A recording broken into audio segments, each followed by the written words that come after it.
What would you tell Joe Biden right now? What did you say? Take me out to dinner. Yeah, I forgot. Hey, yo. He's funny. Did you, Yo, we are back. Welcome to the Football Factory podcast. This is episode 9. With me, co-host Paulo. Paulo, say what's up. what is up? And also with us, we have a Southside Oklahoma City graduate, MacU graduate, Soma Creative Agency owner, operator, creator of hauslabokc, Caleb Rendon. Say what's up, man. What's up, guys? Thank you for having me. You're welcome. Of course. So this is a soccer podcast, and what we do is we talk about soccer. So just tell me how you started to play soccer, man. Okay. So, I started playing really young. I was about 3 years old when I started playing. My mom and dad played growing up, and they had this little dude, and they were like, yo, he's playing soccer a lot. Let's just get him. You were pretty good when you were young, right? I mean, he still is pretty good. Nah. No, like he was. Oh, like at that level? He played with my brother. You used to play with Nani and Joe. Joel. Yeah. Nani and Joel, yeah. Back Yeah. with Tecos. So a lot of Cracks, ballers came cracks. from playing with under Tecos because Gino was coaching them at the time. Oof. Like, do you remember who all played in that team? No. Actually, No. I didn't play with Decos or No? anything. I played with starting off with Cuervo first. Okay. Yeah. And then I moved over to Legion with Alex Era, Mm-hmm. legend. There's a couple guys that were when they slid up on the Instagram story saying that you should definitely give shout outs to the child teams that you played with. I forgot his name now. Martin. Martin, Yeah. Romero. Yeah. Can you name some of the teams that you played with? Like just off Some the of the top ballers as well. Some of the names of the teams. Yeah. So my first one ever, like when I was 3 years old, starting off at ISA, we were called the Rugrats. The Rugrats? Yeah, bro. Classic. Yeah, it was just a bunch of kids that I guess my mom and dad, like they do their parents and stuff, so they made a team. And I was probably one of the youngest ones. I was like 3 years old, just running around, kicking the ball. And after that, played with Cuervo. After that, went to Legion, and that was whenever I met a bunch of like the ones I ended up playing for a while. After Legion, we all like did our own thing because the coach ended up moving or something like that. I can't remember the reason, but we stopped playing, and a bunch of us went to OFC. Mm-hmm. And then I went to OFC, and I played there until I pretty much graduated high school. Where did you play high school at? U.S. Grant. Hey. U.S. Grant. No. This is General. This is our first general. Yeah, I It's mean, on the podcast. we've had like Southeast and Dove, and then now we have. Now we're expanding our horizon. Yeah, I mean, I guess. And did you play in high school? Yes, I did. All 4 years under the supervision of Stephen Cookson. Oh, man. Hey, Cookson's a legend. He's been there for a long time, hasn't he? Yeah. How long has he been So there for? long. I probably like over 20 years, I'm going to say. He's still there. Is he? Yeah, bro. I just want to say, me and Caleb went from foes to friends. We definitely had some good games at the high school level. Playing against each other? Yeah. Really? Yeah. I used to hate this guy. Yeah. Really? there was a bit of bad blood. I don't know why. Why? It's just Caleb was fast, and I didn't like that. I didn't like how because I mean. But you're a goalie, so you're watching him. I know, but it's just like what upsets me is that there's two sets of players. Uh-huh. There's like that fast player. You're like, man, this guy's fast. But if you have a physical defender, you can be like, oh, this guy's just gonna, And But what just send position out. were you playing? I played a lot of left wing and cam. But the bad thing is that he's fast, but he's also physical. So he might not look like he's physical, but he's very physical. So like, I just didn't like that. Like he was physical and fast. It was literally super I find it difficult. weird as a goalie. He's like, ooh, I just don't like that guy. It's 'cause- well, one of the biggest reasons he would score all the time. Yeah. He would just He was just generally put him score. behind you then. Yeah, and then it was just very upsetting as a goalkeeper, and then we transpired from high school to play in college, so we played against each other in college as well. Really? He scored, he He scored. still scored in It's your all college? right. Yeah. But honestly, I didn't playing against Paulo. It was always a problem because I knew that he was good, and it was always really like difficult to play against him. Like I scored on him, but he always had like good games against us. I was like, dude, It was difficult. What professional goalie would you compare him to? professional goalie. Paint me a picture, because I've never seen Paulo play in my life. Oh, you didn't see me in my Dude, prime, God. man. Hey, this guy probably one of the best futsal goalies too. Okay. He is our goalie for our I gotta futsal come team, watch you bro. guys I appreciate play. that. Oh my I gotta goodness, come watch We you do. guys play. Well, this dude is a Just fucking wall. look La at these. Pared. Look at these names of ballers: Caleb, Mhm. Chava, Salvador Mhm. Ramirez, Tavo, Mhm. Juan Mata, Joel. Just like Orlando. Just like a bunch of quality players. Chewy. Chewy. I forgot Chewy. I'm gonna have to But watch. like we're like constantly trying to play constantly, and then the leagues really don't accept us anymore because Where do you we guys just play win all the time. futsal at? We played everywhere, like Sports House. Where else And did then we play? played at the church. At the Church for Hymas League, and like I said, we go to these leagues and we just Dominate. so now the leagues don't want us back to be Hey, honest. Such a- every league we've played won. Oh, yeah. We've been Yeah. champs. Okay. We played for since what 2018 together, and we've Around only there. lost twice. Okay. Yeah, so it's pretty intense. I need somebody to make a team. That's what we want. That's Okay. what we're always we've telling actually Tage, had a we're telling challenge. others We've to- actually had a challenge. Tage's team. Yeah, Tage and Tage. Joe, and then they always challenge us, Who? but then Who's Joe, Paige? Tage, I'm just kidding. Kidding. but they always back out at the last minute. So Okay. so Well- if Tage and Joe, if you're hearing this, just know that it's worldwide now that you guys backed out when you challenged us.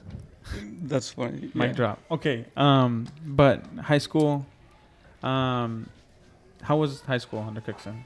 Oh man, it was an experience. It was fun. High school soccer definitely, gave me the opportunity to play 6A, so I got to see other different talent around the state. But in general, yeah, it was fun. High school soccer is some of the most memorable times. It's fun, isn't it? It is fun. How do you at Grant? How was the atmosphere? Because I know Grant's definitely one of those like big schools. Yeah. Did you guys have a lot of like guys go out there and try out, or how was that? Honestly, we always had like good numbers show, but then they just started dropping because of the commitment that it took to, train and run. Like in the beginning of the season, Cookson always ran us, so like a lot of people would drop after that. But then after that, the few would stay, and most of the talent would stay, but sometimes there was talent there that didn't even go show up and try to play. And I was like, man, like if we had more of like the talented players to come out and play and commit to practice, the soccer would be different there. Like I guess there would just be better chemistry, better team. Like Because the players are there. yeah, The players are there. but like at the same time, like there was like no commitment. Like people wouldn't show up, and there was talent there, but like there's no like commitment. There was no I don't know. It was weird because I was so used to like club soccer. Club is different. Yeah, from high and I school. was playing club at the same time as high school, like always. Like I was always committed to soccer since I was growing up, always playing club, and then there was always school soccer, middle school and high school. So I was like, yo, like the school needs an environment like club, but there's no like actual schools that do that unless you're like at, Memorial, Norman, Yeah, somewhere bigger where- schools that are like actually like doing it. Nothing against Cookson. I love Cookson to death, and he helped so many of the players as a positive role model, and that's a good thing because I feel like a lot of kids there didn't have the support. Like there was barely any parents that go out there and support. You know what I mean? So I was Yeah. just like, yo, Cookson is cool, but I just wish the environment, like the soccer program stuff, was just up there. Yeah. We're definitely playing. What you played 6A all 4 years? Yeah, I How stayed was at that? Grant How all was 4 that? years. How's that? Because I mean, I only went from 4A to 5A, and it was tough. But those 6A schools are intense, man. Dude, yeah, it was hard playing against those bigger schools like Edmond and Norman and stuff like that because a lot of those kids were from the club Yeah. teams like OFC and Norman. And I grew up playing with those kids. So every time I played against them, I was playing against my club friends. And I was just like, dude, what the heck? And they make fun of you, huh? Low key. Sometimes we would win, sometimes we wouldn't. But, you know, like, it's whatever, you know. I at least got to, like, play against them and got to play on a different team. And I don't know. I was just hoping to, like, one day be able to play on, like, a high school team that was just, like, I guess just had more success. We had good runs, but like, dude, I never even played like a playoff game. You know what I mean? So, Really? yes, bro. I never wow. got to play a playoff game, and I had so many friends on my club team that was just like going to playoffs, winning state, and I was just like, dude, Yeah, when is my time? Yeah. Yeah. Yeah. So how do you? I think the most important question that I kind of have is, you have like you say an okay team. How do you go from like that okay team to like a mid-America program? Like, Oh, you know, how do you get seen by those coaches? If you get what I'm saying? How was your recruitment process as well? Yeah. Bro, what's crazy is my recruitment process was weird. Like, I don't honestly remember reaching out to coaches. I didn't, you know, put myself out there to do that or like try to push myself, honestly. Like, I was never about it. I feel like I was just like, you know, always just playing and not thinking about those opportunities, like thinking like, yo, I'm a junior, I'm a senior, like it's time for me to get footage, take my practice seriously. You didn't know that you wanted to go to college? I knew I did, but I was just like, dude, like what's gonna happen? Because the only thing besides Mid-America was these other schools, and they were all out of state, but like they were like, one of them was like Massachusetts, D1 in Massachusetts, and then I had like another one in like San Diego that was like a D2 school. Hello? Like I had those opportunities, bro, but like I wasn't that committed to like schoolwork too. Like I made good grades. That's rough. But when it comes to like testing, like ACTs and stuff, like bro, I bombed it. I was just like, yo, like this is a test. Like what are y'all testing me for? Like this doesn't prove anything. Like my scores on tests does not, I guess, show who I really am or what I'm capable Yeah, of. definitely people do have like test Test is hard. yeah, they have test problems. Like testing is a difficult issue. Like me myself, I kind of had that. Like I was definitely like skilled in the classroom, like when I was interacting with a teacher or other students. But then when it came time to like having a time test, that I was just like freaking out. Like, Dude, why is like I'm on question 12 and it's like, oh, you have 6 minutes left to a 60 question test. I'm like, oh, bubble it in, bro. Yeah. But was like, so like about the like recruitment process. So like that was an option, but like I couldn't go because of like my score. So it was like I had to pay like a lot out of pocket, and I was like, yo, I can't pay this. Like anything what? out of state is way more expensive. Bro, But how did you get viewed by these out of the states? Because like, was it like a club involvement or was it like? Yeah, so I played with OFC, bro. Yeah. So like, I don't know. Honestly, I just had, you know, some of my coach at the time when I was like finishing high school. Yeah. Danny Gibson. Yeah, dope coach. We're trying to have him on too. Bro, he's gonna be on. Yeah, for sure. he would be cool. Yeah, honestly. Yeah. So he was telling me like when we would go to tournaments and stuff, like around my junior and senior year, he was telling me like, yo, this coach is asking, and I was like, dude, I need to pick up like my ACT stuff, but like I was never like about it. You know what I mean? Yeah. I don't know. It was just never. You for that at Grant or anything like that? They did, like they always brought it up, you know what I mean? But like I never pushed myself to do it, but like now I regret it, you know, because like I could have gone to experience all that stuff, but like at the same time I'm so grateful and glad that like I ended up at MacU. So like at the end it worked out, which was cool. But the thing that happened at MacU was crazy because I was never even considering MacU, you know? It was low-key like a blessing in disguise. And the reason I even got in contact with them was because my one of my homies, Caesar Romero, bro, he told Zach and Vice about me, bro. And they started going, I think they started like watching my games, and then they reached out and they were just talking to me. How'd that feel? Huh? How'd that feel? It was cool, you know, because I was like, yo, like, this is dope. It's a 4-year university, because I was thinking about JUCO. There was a couple JUCO offers, But I was like, dude, I don't want to go to JUCO. Like, I just rather stay at one school and not deal with transfers and stuff like that. Yeah. So I was like, yo, this is dope. I liked what was going on. I'm Christian. It's a Christian school. And I just felt like it was a good opportunity for me. So I told my mom and dad, and they were like, yo, this is cool. I think you should go for it. And I was like, yeah, like they're offering to pay a good amount of my school, So like at the end, there's not going to be a lot out of my pocket. And I was like, let's do it. And then I had signing day at Grant. It was a dope experience. Dude, it was cool. People dream of like having that signing day. And I was just like, yo, this is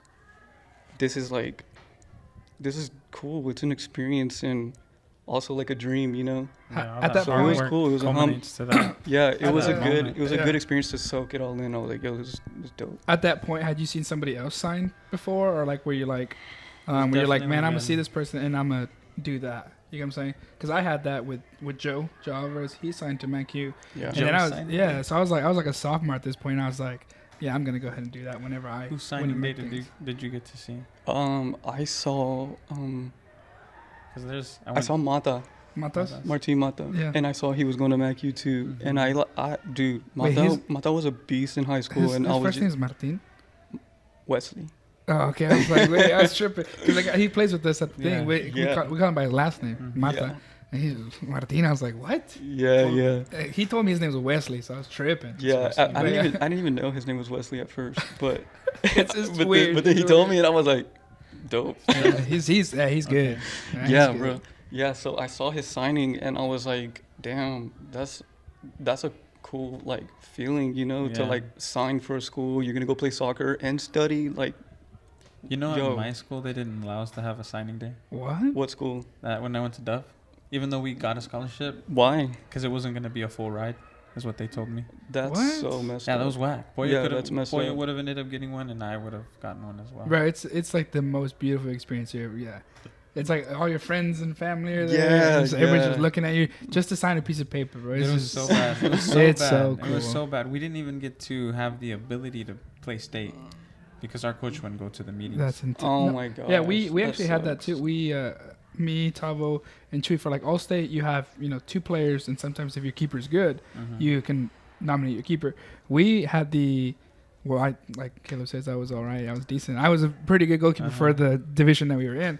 And I feel like all 3 of us could have definitely made the all-state team, but our coaches didn't go to the meeting. Oh, really? Yeah. So we never got to experience like an all-state game. Oh. We didn't have those cool and like I had the privilege to coach the all-state team, and that like that atmosphere is just like you have like all these talented players on the team. Yeah. Like I would have loved to have that as a player. Caleb make the all-state team?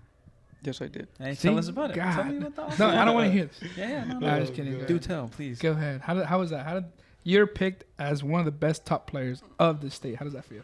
Is this and after signing day too? So ya vas llegando con unos pinches huevos. Yeah, exactly. You're coming in there like I'm the man. Oh man. No, yeah. It was I don't know. I saw it as a cool thing, I guess. Like I was just like, yo, this is cool, but I don't want to let it get to my head, Like I was just like, yeah, they selected me, but at the same time I was just like, but there's still work to do.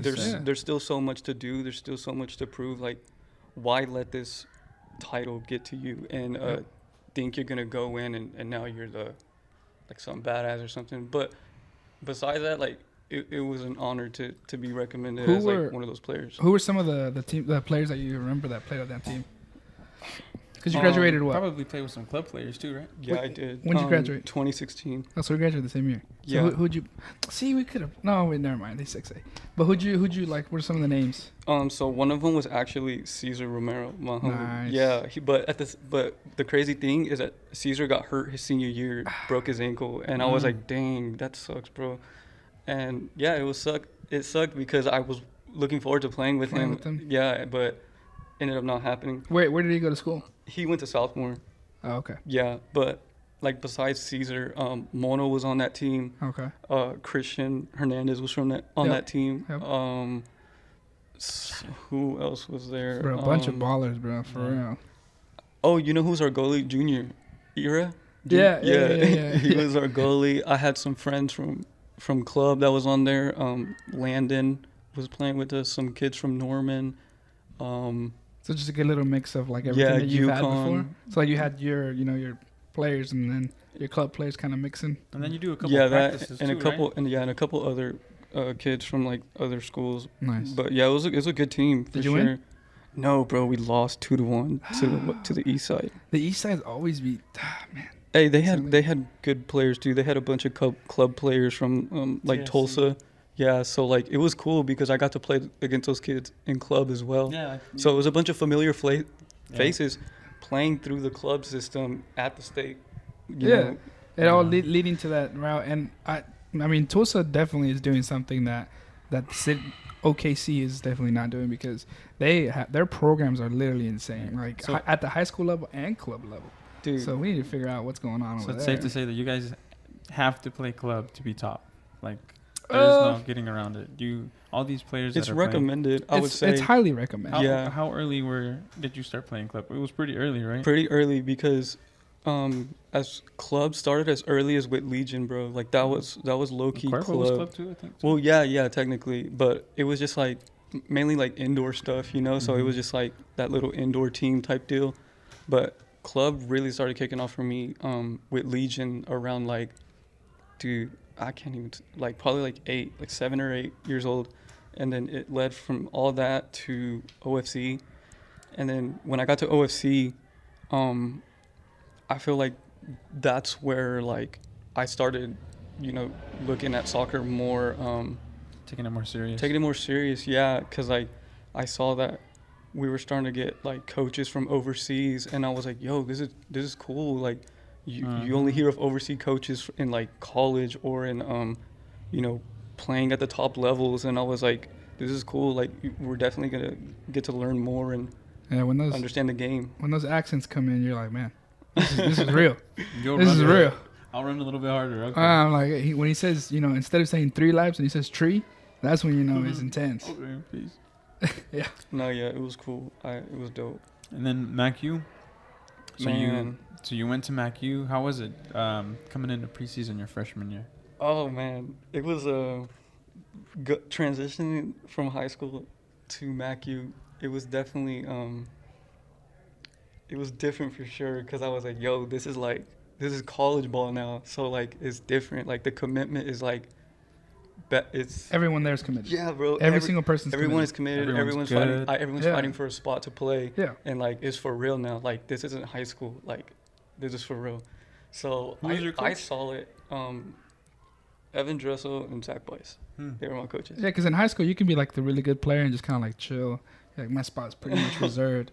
At the college level, it's like nobody has their spot secured. Like you're Yeah, out there there's no grinding out promise. 24/7. Yeah, there's no promise. So, you show up in preseason. How's that? Talk to the rest of that. dude, yeah. So I show up freshman, so I was like intimidated by all these other players. Like, I was going into the school by Zach and Dressel telling me there's foreigners here too. So that was a cool thing. There was a couple foreigners, not as much as now, but like there was a couple, and then there was some of like the local talent as well.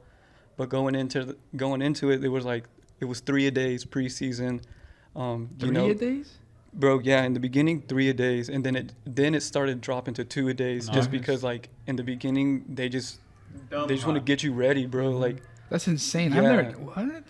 bro, yeah, I remember 3 a days my freshman year, and then What was the time frame? So like, I'm guessing super early in the morning, right? yeah, so we had And then- 6 a.m. Uh-huh. and then we'll have like noon, Uh-huh. and then we'll have like 6, almost 7. Before the sun goes down Yeah, and it was the summer, so the light sun didn't even go down to like to like 8 or 9. 9 or something. Yeah, but like each session was only an hour long. But like, Oh, okay. but when we were there for the hour, like we were going It at was it, intense. it was intense. So Yeah. that was cool, bro. Because like, not a lot of players get that type of training where it's intense and you actually have to like work and put the Yeah. work in. Yeah. So yeah, it was definitely cool going through that preseason as a freshman. I was like, yo, this is different, but it's fun. And it's like super crazy when you're coming in like 18, 19, max 19, earliest 17. You're coming into your preseason and then you see this like 24-year-old guy from like Brazil or something. He's like massive, and you're just like, What? Dude, yeah, Gleason. Oh my gosh, this You guy was played like, with Gleason? yeah, bro. Like I was a freshman, and Tell me a story. Tell me a story that comes up. So okay, so you guys know who this is. I don't know who this is. Talk to You me. know Patterson? No. No. Well, Just describe a picture of me. How tall is he? How much does he weigh? tall, like 6'3" Brazilian. 6'3". He's and how big? Gleason is Peterson's brother, right? yes. How big? How big? Like 6'3", 200 something. Maybe? He's a problem. That's all you gotta know. He's a pro. He's a baller, bro. He's a He's problem. crazy. What position did he play? Well, tell us the story. Yeah. Of Because he played with them in college. I played didn't. with Gleason, but Gleason like played forward, bro. Like he was like up top all the time holding the ball, and like knowing him because he was such a big body, he loved the pressure behind him, and he would hold the ball up and then wait to like play the pass. But at the end, like he was like still so good, bro. He had a crazy hard shot. Like everyone would always try to avoid his like shots during practice. And yeah, bro, it was cool. Yikes. Like So you were a freshman and he was a what? he was a senior, and Oh, that's intense. and it was cool for me because I was like, yo, like this is dope. I've never played with other kids out of the country. Yeah. It's definitely a beautiful experience, to be honest. That's one of the biggest takeaways that I take from playing at the collegiate level the time that I did, was learning all those different cultures. And like from Panama, Brazil, all these like, and at MacU, it's like crazy now, all the flags that they have, all these Oh different yeah. Yeah. countries. I would definitely, if there was a school, like if I was playing right now that I would want to go to, it definitely would be MacU. Dang. And you did all 4 years. at Yes, Mac. sir. All four. Graduated. Congratulations. Thank you. Thank you. What's your degree in? I have a bachelor's of science in digital marketing. Hey, Wow. look at that. Look at this guy. Si se puede. Yeah. That's what's up. Yeah, it's chill. So, freshman year, you come in and you get a lot of playing time or no? Yeah. Walk us through that. Honestly, yeah. As a freshman, I got to play a lot. It was definitely surprising because I was a freshman, you know, so I was just like, damn, I might not get the playing time I want. I might redshirt. But at the end, I ended up getting a lot of playing time. You know, Zach and Dressel saw that I could play, and that was it. I was just like, this is dope, bro. Like, I couldn't have asked for a better start. I get playing time as a freshman, getting comfortable on the field, Yeah. getting comfortable playing at the college level. Which Didn't have a lot of success my freshman year, but it was a learning experience. Did you stay at the same position or did you have to be versatile and go to a different one? No, I felt like throughout the 4 years, I always played like left wing majority of the time, but every once in a while, I did get to have like the experience of playing cam or in the middle, you know, but it was rare. I felt like my strong side was definitely the like left wing, left mid, around there. So do you feel you were more dangerous on the left wing? Yeah, bro. Like, I'm left-footed. So if- like So if somebody would put you in the cam position, you wouldn't have scored on me, is what you're saying. probably not. See, that would have been the solution to my issues my whole life, basically. Oh, Just put him more centralized and putting him out on the side. Yeah, but in high school, I played in high school and club. I played a lot of cam. I Mhm. did, but towards college, I did play a lot more on the left side, and then sometimes I would even play in the right because, you know, I'm left-footed, so I just cut in, Yeah. either crossing it or Robin. trying to shoot. I saw this post that says Robin. all the left-footed people are cracked. And all the people that Not I know all are of them. left-footed. Not all They're of them. pretty cracked. Are you left-footed? No. Oh, okay. I was going to say. Then point I'm not giving unproven. it to all the left-footed players, though. They have to earn it. I mean, I know he's left-footed. Chewy's left-footed. That's about it. that's about as, yeah, that's the only ones that I know that are left-footed. They're both pretty cracked. But going back into the comment that we said, and I kind of just remembered it right now, how we're talking about club. Mm-hmm. All the club players that I know have had great success at what they did. I mean, he went to MacU, finished out there. Gustavo went to MacU. They both played club. Jesus played club. Chewy played club at the beginning. He played for NWO. And I mean, he went to go play at Everybody's played club. Yeah, everybody's played club to us. But then You make it I to know- college. yeah, and point me in the direction of somebody who hasn't played club at college level. well, I mean, that's where we get into it because like there are some players that go to college that never played club. They helped clubs out, but they just couldn't afford that, that expense of, continuously having to pay I something. forgot because you didn't play club. Yeah. Shots fired. Did you see that? Yeah. He's like shooting me under the table. Yeah. Point at me. Point Yeah, at me. exactly. Just at me Oh, next man. time. But there are like, I just think it's at the club level. You're like already prepped. Yeah. Like you get there and you're like, already marinated to that point where it's like I'm ready to go. Put me in the oven, I'm Yeah. done. But when you're not playing club, then you're just kind of like, you're not even at the freezer yet. You know, Yeah. like, you're not even thawed out. Like you have to get, you're kind of behind. So we highly recommend that you try to get into a club. But if that's not something that you can do, contact people that can help you get there. Yeah. You know, their scholarships are offered to clubs. Just grind it out. You have to grind it out. If you don't have the money for it, then you have to grind it out. Simple as that. But so you don't have success freshman year. What happens your sophomore year? Man, dude. Sophomore year is what changed MacQ for real. Like after How that, so? I don't know, bro. I just feel like so, you know, Dressel and Bice were there, but then we added some other coaches. We got a recruiting coach, Dustin Hooker, and we had someone else on board too, Adam K. He came on, and after that, you know, we got a couple add-ons for the team. Mm-hmm. And I feel like it was for the best. You know, it led to more success for MacU.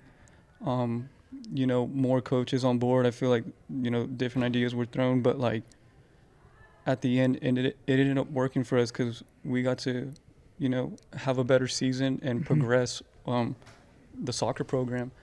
And it was cool. I was like, you know, more foreigners got to join, and we still had some of the local talent too, so that mixed in, trying to buy into a system and really make it work for the best. And that sophomore year, I feel like what started to put MacU more on the map for sure.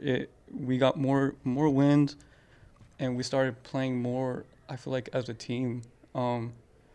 So how far did you guys get that year? That year, I believe.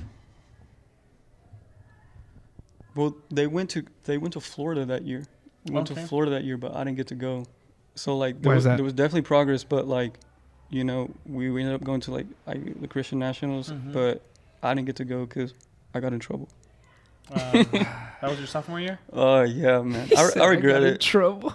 I regret it. Stuff happens, and we don't have to go into. Oh yeah, it's college. You know, it's tough. Yeah. So it's tough. I got in trouble. I definitely learned my lesson, and it made me hungrier. Yeah. It definitely made me hungrier. It made me to miss out on that, you know? Dude, yeah, because I was like, dude, I could be playing. I was watching the games from live at home, and I was like, at one point, I was just mad. I closed my laptop. I was like, yo, forget this. That must suck. That must suck. Your homies are playing where? Like Florida, you said? Yeah. You're just in OKC. Just pissed off. Yeah. Did it happen right before the trip to Florida? Yeah, bro. I got into it, you know, with some of the coaches, and, you know, it's whatever. But I learned from it. I realized that I can't just be saying what's on my mind sometimes, you know. Definitely a learning experience, but it definitely made me hungry and want to come back stronger. Yeah, and that's good. Sometimes tough moments like that definitely can either make or break you. And I mean, I'm glad that it made you. I had a moment like that too. Made? Or is it? It made you? Made you. See, this is why we have two people on here. Yeah, I guess. So then you don't go to Florida. No. It makes you hungrier. What do you do in your junior year? Junior year, I was just more focused on the soccer part. Like, I was just like, yo, like, I've been playing soccer for so long, but like, I've never gotten like a good soccer title. You know what I mean? Yeah. I was always because like in club, I never won state and stuff, bro. And then growing up too, I always played on the B team. So, you know, just going through all that always made me want to really show, like, you know, my talent and what I'm really capable of as a player. So I feel like I was just putting more I was more focused, putting more work in, and not only me, but like, you know, the team, bro. Like the team's chemistry started building. You know, there was people. I noticed the players started getting more serious about the soccer, and that's the environment that you need to be in to have a winning team. Like, you have to have those type of players who are willing to talk about the problems that the team is having. What can be fixed, and, you know, and how to improve. So and are the example too, which you know, by their actions. So them doing it just makes it easier for everybody else to follow. Outside of the pitch, I know you're talking about a lot about chemistry. Did you guys do or take any other steps outside of the pitch to gain chemistry? Like, did you guys hanging out at the cafe, or did you guys just kind of like chill together, or what was the vibe there? Or was it just pure chemistry on the pitch? No, I feel like since like a lot of people stayed at school, and then we had some of them that commuted. Every once in a while there was those moments where we would all hang out, just chill. Go watch other sports.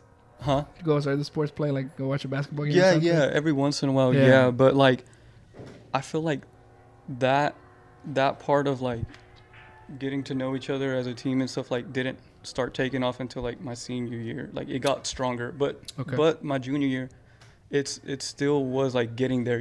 People were starting to click more and stuff, and I feel like as a team, like everyone has to click. Like there can't be those little groups here and there. Those little cliques. Yeah, it throws things off. It does throw things off because if everyone's not on the same page, then it's like, what's the point? I mean, a prime example of that, it's kind of like what's going on apparently in the PSG squad. There's like a little like, how PSG has like a lot of South American players. Like, there's a little clique there, Against and then there's like against the Europeans, and like obviously Kayla's from Costa Rica, so close to the South America and close to Argentina. situation. Yeah, so like Messi and Paredes and all these guys, they want Kayla to play, and then all the Europeans want Donnarumma to play. So it's kind of like little small cliques like that. I could definitely see where they would be harmful to the whole right now, program. though, aren't they? They're looking very dangerous. You think they'll benefit without Neymar? I think they will. The question, we're gonna get into this, but the question is, are they gonna get past Real Madrid? That's the question. Oh man, That's gonna be tough, but that is. we'll get to that. We'll get to that. Okay. We'll put so a button on that. you're building the chemistry. And you said that's super crucial for teams, right? Yes, bro, 100%. A team, can have so much talent, but there will be so much talent that everyone's playing for themselves. Yep. You know what I mean? Yep. Everyone just has to buy into the system and really want to play together to have success. Plain and simple. And it's so nice watching a team play or being a part of a team that plays that way. Yes. Because it makes it worth sacrificing yourself for somebody. Yeah. Your teammate, like just because that person is going to give it all for you too. So when things are clicking, It's a beautiful feeling when you have a team like that. Yes, and then it makes the plays and the game just better, bro. Like I don't know, the team is playing as a team, and you can see it when everyone's like on the same level, on the same page. Yes. Yeah, like 2012 Barcelona, same page, everything just click, click, click, click, click. Now it's kind of like it's rough. So like, yeah, bro, I started to see that more and more, and we were just like having more progress, and then we ended up, winning SAC, and I was just like, you're junior. This is junior or you're senior? Wait, no, I'm wrong. We won SAC my sophomore year. Okay. So sophomore year we actually did good and won. We won, and then we went to nationals, and that's when you couldn't go. Yeah, you California. won SAC, but weren't. So able one to go. SAC 10th grade, weren't able to go to Florida 11th grade, correct? Bro. College. Dude, yeah. It's tripping right now. You're getting it confused with 11th and 12th, but No. Because he said 10th grade, they made it. They won SAC, right? 10th. Your whatever your Yeah. sophomore year. So yeah, we won SAC my 10th grade year, and then that let us go to Cali. Not to Cali, because we went to Cali. Florida. You went to Florida. We went to 11th Florida, grade. and then Cali, my 11th grade year. Okay.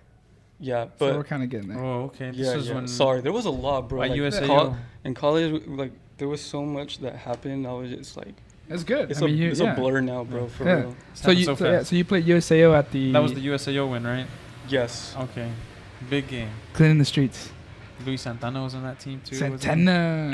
Who else was on that team when you won in USAO? Wait, when was Shout out to Luis Santana. When was that? The year that he scored that banger of a free kick. That thing was insane. You remember that? Yeah. My senior year, bro. Senior year that happened. That was crazy. thing That was was nasty. in Arizona. We need to post that clip whenever we post the. Oh yes, send me that clip 'cause I know you have it saved somewhere, right? It's his home screen, bro. You just click it and it just does it. It was a nice goal, dude. It's good. a play It's good. So walk me through when you're gonna kick that free kick. Did you know you wanted to put it there? Or did you just close your eyes? He was and crossing. smash? He was crossing the ball, man. Bro. He was like, how? Bro. He put. He's a chinga su madre. He pictured Paulo right there. He pictured Paulo right there. He's like, how am I gonna put Paulo, man, yeah. I was like, Paulo, yeah, this going in. So tell me, like, you got on your tippy toes like Ronaldo ran up and then hit it with your knuckle, or did you like? Dude, what's crazy is like at first I was trying to go near pose, but then at last minute I just switched it up, and I don't know why, but I was just like whatever, and banger, bro. I was like, what? It was intense. I remember watching that on my phone. I'm like, what the? It was. That one got intense. some views. Yeah, that one Gosh, did. man. That one did get pretty good. Your amount of senior views. year, was that good? Which one of the 4 was your best year at MacU? Gosh, man, my senior year, Hands down. 100%. Senior year was the best year, bro. Like the team was there, the chemistry was there, the coaches were there. You know, some stuff happened with Zach and Dressel not being able to coach the team no more. But then like we had great coaches come in, Danny Frid and Mitch Sowerby. His first year.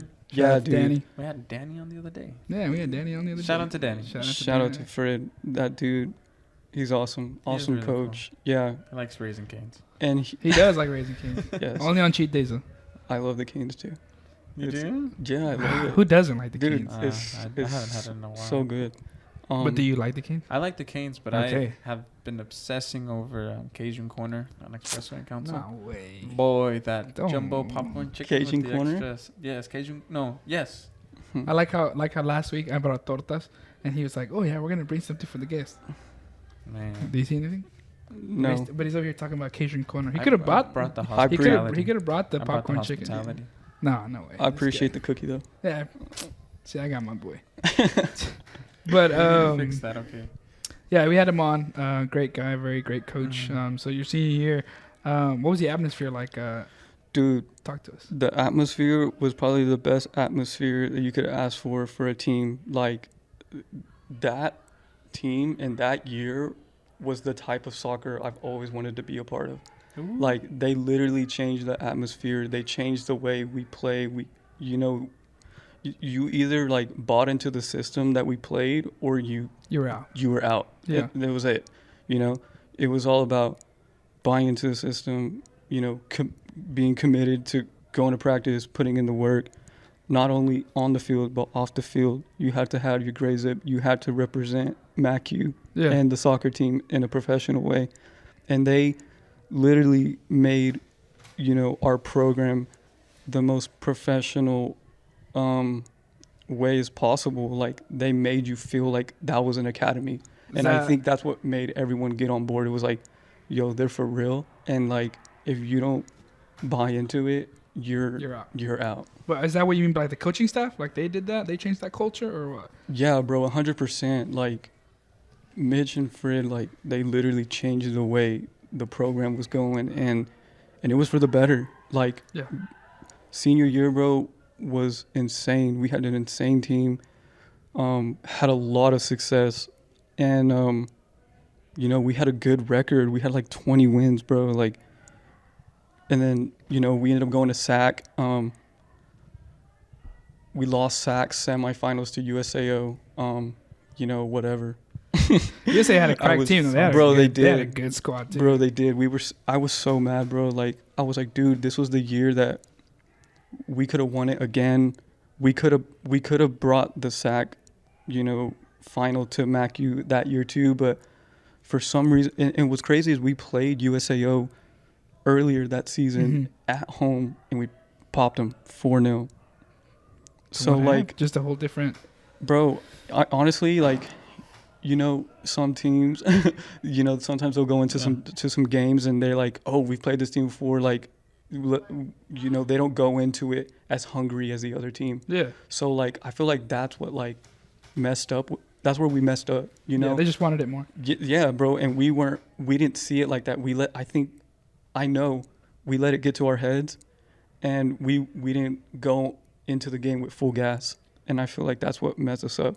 We ended up, at the end it was like 4-3, but like at the beginning we started off so slow, and I noticed that. I was like, dude, we lacked on the intensity, and I was like, why did we do that? Like, we knew what we had to do, but we slept on it, and we paid the price for it. And that's like something that you really can't just like. Sometimes you can't really control It's all that. mental, It's a tough thing because like you're just like, why are we in this rut? Why are we playing like this? But like you try to build up your confidence, your team, but there's just nothing you can do. There's just some games where you're just like, it's just not meant to be honest. Bro, yeah, and it sucked because we were doing so good, and I was like, damn, what now? So after that happened, we had to wait for like some results, and we ended up having to play 2 games before being able to go to Christian National. So we played like this regional games. Yeah. So we played this semi-team, not semi-team, like a semi-final against some other team. I forgot. Mm-hmm. We won that game, and then we played the final against Southwestern Christian, and then we won that game. Rival. Southwestern Christian's a rival. Man, Bro, yeah. Those guys are good too. It's always a good game against them, and it's fun to watch. You know, definitely good level of soccer being played between both sides, and you know, for the kids who are looking to like play soccer here, that's definitely a recommended game to go watch. Oh yeah. Yeah, for sure. The level of intensity and like ball movement that game has, it's just out of this world. Yeah, it's awesome. It's definitely an experience. But yeah, so like senior year, we won, so we got to Go to Florida. go to Florida. Got the invite to go to nationals, and going into that tournament, number 1 seed in the nation. So that was awesome. But what's funny, I didn't even know we were number 1 seed until we were already there. I was like, bro, what the heck? I was like, no wonder everyone's looking at us all funny.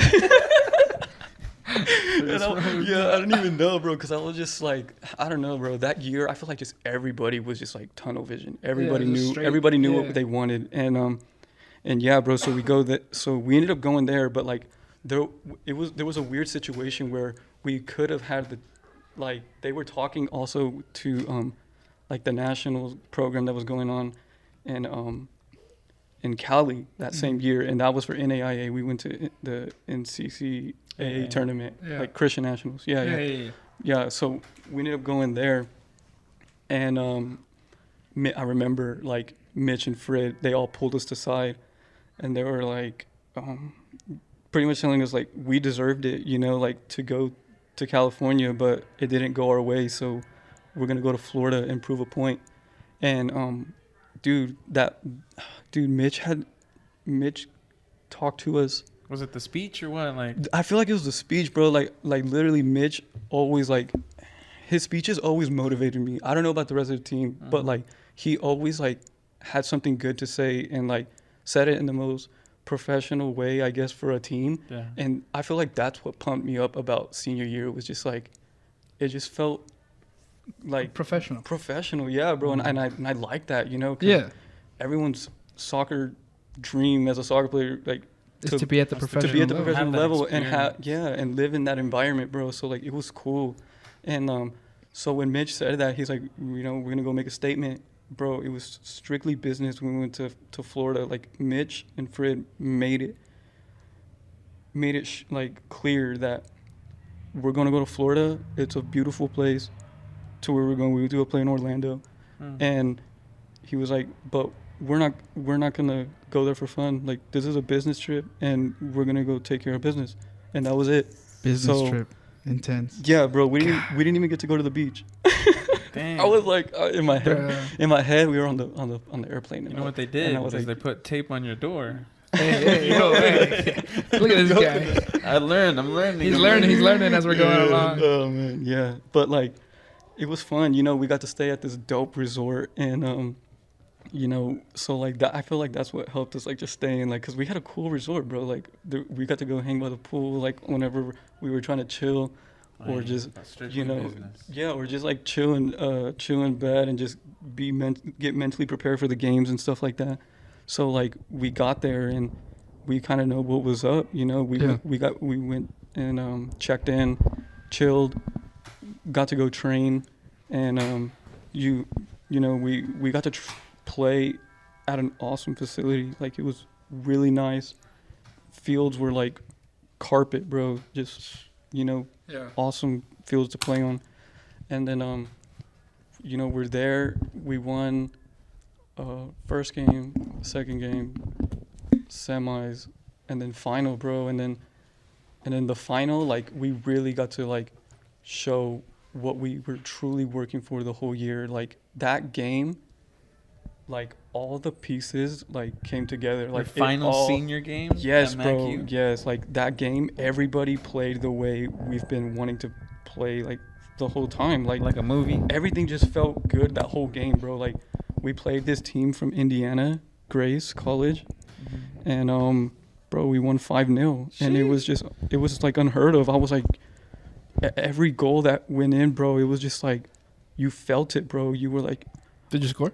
you were like, It was getting louder. It was getting louder. bro, yeah, like the whole team would celebrate, bro. Yeah. Like everybody felt course, it. Like dude, everybody wanted it, bro. Everybody wanted to prove a point that MacU soccer was improving and that we deserved to go to the To be NAIA there. tournament. Yeah, bro, but we obviously didn't go our way, but still, like, still proving a point at Christian Nationals is a big thing. And, Yeah. and people see it like, oh, Christian Nationals, like, what's that? No, Somebody's bro. always like, gonna have something to say. yeah, though. bro, but like it is different until you get there, bro. Like, Yeah. there's so much talent there. Like, it's crazy. Like so, when people talk about like the NAIA and they're like, oh, the NAIA, like, Bro. But when you get there, yeah, the bro, level of game, man, dude, and it's AIA has intense. insane talent. Like, it's underrated for sure. But like, anybody who knows about it, about MacU soccer, SAC soccer, anything, like, they know there's talent there. So I don't regret where I played at all. Yeah, I mean, look at the like USAO, SCU, Yeah. like OCU, like all these like Big. Bro, Yeah, big yeah, programs. it's so dope because Move everyone, on from your head face. all the teams, bro, there's talent. Like, Let's go. Just put it down. I knew it was gonna come off, bro. Yeah. I knew it was gonna come off. That There's- might be better. Now we're a little bit more comfy. Yeah. No more handles on the mics. there's foreigners there, bro. So Yeah. like, the people to the local talent that make it to these teams and they get to play there, they also get to play with talent from overseas, and it's a dope feeling, bro. It's an awesome atmosphere to be playing. So yeah, like, Dan, could you imagine if you would have gone to the past and told yourself, hey, like, what would you have told yourself in high school, middle school, after knowing that your last cap as a MacU college graduate, you win nationals? Like, would you have even believed it if you would have gone back and said, hey, man, you're going to win nationals. Just keep it up. bro, yeah, I don't know. I never thought about it like that, but I don't know, bro. It was crazy. Like, Okay. it still feels Looking back. yeah, I mean, it yeah, feel- like you're in it high still school, you're feels like, unreal. yeah. Yeah, because in high school, like I told you, like, I didn't even get to go That's to what he playoffs. wanted. He didn't even make it to playoffs. Bro, in yeah, high like, can you school. imagine, like, you're in high school and like your number one goal is to make it to playoffs, Yeah. and then you're in college and you make it to nationals. Nationals. Like, that's Like, insane. you didn't even get to go to the beach. I didn't get to go to playoffs, but I got to go to nationals. Yeah. Like, Bro, yeah, God. it was cool. It was definitely, Congratulations. yeah, no, yeah, thank you, bro. It was cool. Yeah, bro, like, I was never expecting it, to be honest. I just knew that, like, this is college ball. I am blessed to have an opportunity to earn a degree, but also still play the sport that I love. And I was like, yo, like, who else? There's only a few people that get this opportunity. Yep. So, like, the whole time I was there, like, I was like, yo, I'm here for a reason. Like, I can't just, like, slack and not try hard in soccer because, It's only And 4 it- years. It's Yeah. only 4 years. and someone's gonna take your spot. yeah, and it It's ended simple up as that. paying off. And it ended up paying off, bro, because, winning a SAC championship and then also winning a national championship, it was worth it. You can put your two rings, or is that there in your left hand or your right hand? Because obviously you can't wear it now. Yeah, no, it's I always wear them on my left hand. Oh, but there you go. You're good. Yeah, I rarely wear them too. I keep them in this little display case that they gave us. Nice. So yeah, try to keep them tucked away. Dang. Congratulations. Yeah, but big shout out to. I wanted to say big shout out to Danny and Mitch for sure because Yeah, 'cause after it's not the first time we actually hear the comment that you're talking about. Because I asked Gustavo on his episode, because Mackie went through those coaching transitions, Yeah. and I asked him because his statement was the exact same thing you said. He said that the environment changed. So I Oh, asked yeah. him, I was like, what do you mean? And he said the exact same thing you just said. He said, well, Dressel and whoever's there before, he's like, those guys were great coaches. They did the correct things. But then, these new coaches come on and they just make the level go high because of their professionalism. Yes. Like they make that standard professional. And he's like, and whenever they did that, it just like made the program go so far and so intense. And it's the same thing that you're talking about. So big shout out to them for doing that, and it just goes to show them how great of coaches they are. Yeah, they're awesome. I'm so thankful that they came to the MACU program because it really changed it for the better and for the future. Now, MACU is a respected school in the nation for soccer. Yeah, It's they are in the That's nation. that's In the crazy, nation, bro. It's yeah. crazy. And think about it, the way where you were, or where the school was when you were there as a freshman, how you left it, and then to see where it is at now, Yeah. Because you probably see some people that were at the MACU when you were there, right? Still Yeah. part of the team, so shout out to those guys. Yeah. MACU has gotten so Yeah. they are intense. It definitely makes me happy, bro. And because you're even part of now, that. You're part of that. yeah, bro. And now every time I to show support, I'll go to the games and Under I the lights, under love the yes, lights. bro. We They, had this one they time got when all we the went. lights, man. It was me, him, Martin, Caesar, Eric Bachava, and them. And we remember that goal that we saw. That guy that just like they crossed it to him, like he was right in front of us, like we were sitting around the sideline, and he just like banged it like on the side and just remember. Like, oh yeah, like it was one of Pavard's the goal. it was one of the first goals. Man. It was just beautiful to see because it was like Yeah, right in it's front a of us. high level too. It's high. Oh level. man, yeah, In our it's backyard. it looks so Literally. fun to play there under the lights. Now I'm just like, dude, why didn't we have lights The there? gym that they have too. Oh yeah. Oh my gosh, dude. That's- They have it so cool now. Like they have the training facility, the locker rooms. I'm just like, I'm happy that they have that now. Hey, but Danny, if you're hearing this, we're still waiting on that invite you told us about showing us around. It's So. the holiday season. It's I only mean, been yeah, a couple weeks. I get it, but it's just like we will. I mean, We'll get there, I dude. get it, but it's Yeah. just Paul was trying to don't go see listen to that. Paolo. yeah, I'm just trying to, I mean, We'll get there, bro. Patience. Paciencia. it's just I gotta open my presents on the 24th, not the 25th. Yeah. I'm Mexican. No. So Oh man. blessed to be able to play at such a high level program. Yes. Help build it from the from what it was to what it is now. So definitely congratulations to you. Thank you. Congratulations to the players and the coaches that you played alongside with. Oh yeah. Yeah. The Big shout out cap. to That's them. how you ended it there, right there. Yeah. Perfect. But you've always played at Pumas, though, right? A little bit. I played for like 2 seasons. I had enough and I left. That's it. Yeah, the guy just went, conquered, and left. No, I didn't even conquer, bro. I was black. Are you gonna play? Are you gonna play at Western? Oh anymore? man, dude.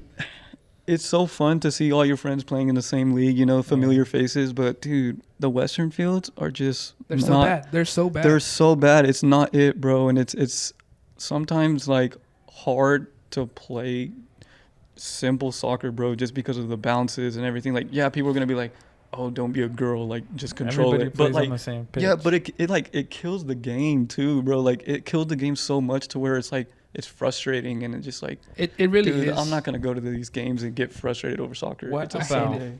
I'm trying to chill. What about a team in the league that they play up here, the city league up here on Woodson Park? Mhm. See, those fields are nice, and I wish we had more leagues that had nice fields. I would We be have down to them go. right there.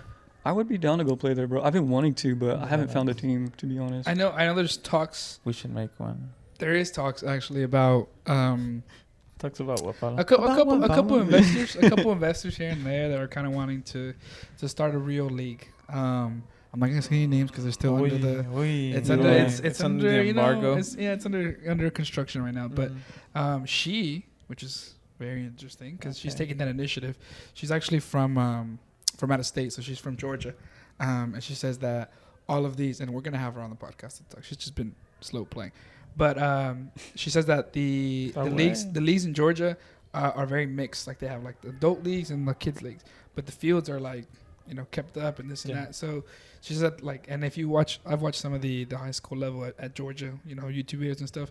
It's so much more intense than it is at the high school level here, just because of that. Like, if your community builds on itself inside like that, like if we had fields like that everywhere else, kids would be able to like, oh, I'm just gonna go play, and not have to worry about like bumps, rocks, and this and that. And like he's talking about, I've seen, and it's sad to see whenever great players that play in college, have such a difficult time on a pitch like that. Because like Caleb is an insane player at the collegiate level, but when he's at Western, he's a different player because he just can't do what he does on a flat surface. And it's the same with AD. Do you know AD from USAO? Yeah. When I watch him play in a USAO game, that guy is insane. The way he controls the ball and like keeps it at his feet, keeps it so close. But then when he plays at Western, it's just like bounce. Yeah, it's just super difficult. Yeah, and AD is that player is insane, bro. Yeah, bro. That guy's insane. Bro, yeah. What's crazy is at first I thought he was Mexican. That guy's French. He's half French, half Moroccan, Yeah. and I was like, "Yo, this guy is foreign, like for real foreign." He's foreign. Yeah, bro. He's like, foreign. But he low key looks Mexican. So I was like, I'll give you that. Yeah. He does look kind of Mexican. Do you know AD? No. I don't Hey, think so. that guy already challenged us to a futsal game too. He did. Yeah, but he says that in France, that's all they grew up doing, just Yeah. futsal. And Bro, I'm like, yeah, and that's so dope though, because like, I wish the community like that was here in the United States, bro. There's more opportunities to play in these overseas countries. Soccer is the biggest sport in like every other country, bro, but the United States. yeah. And like I feel like that's what we lack is We're like getting there. Yeah. Because Danny said it perfectly, and it's something that's going to stay in my mind for a long time.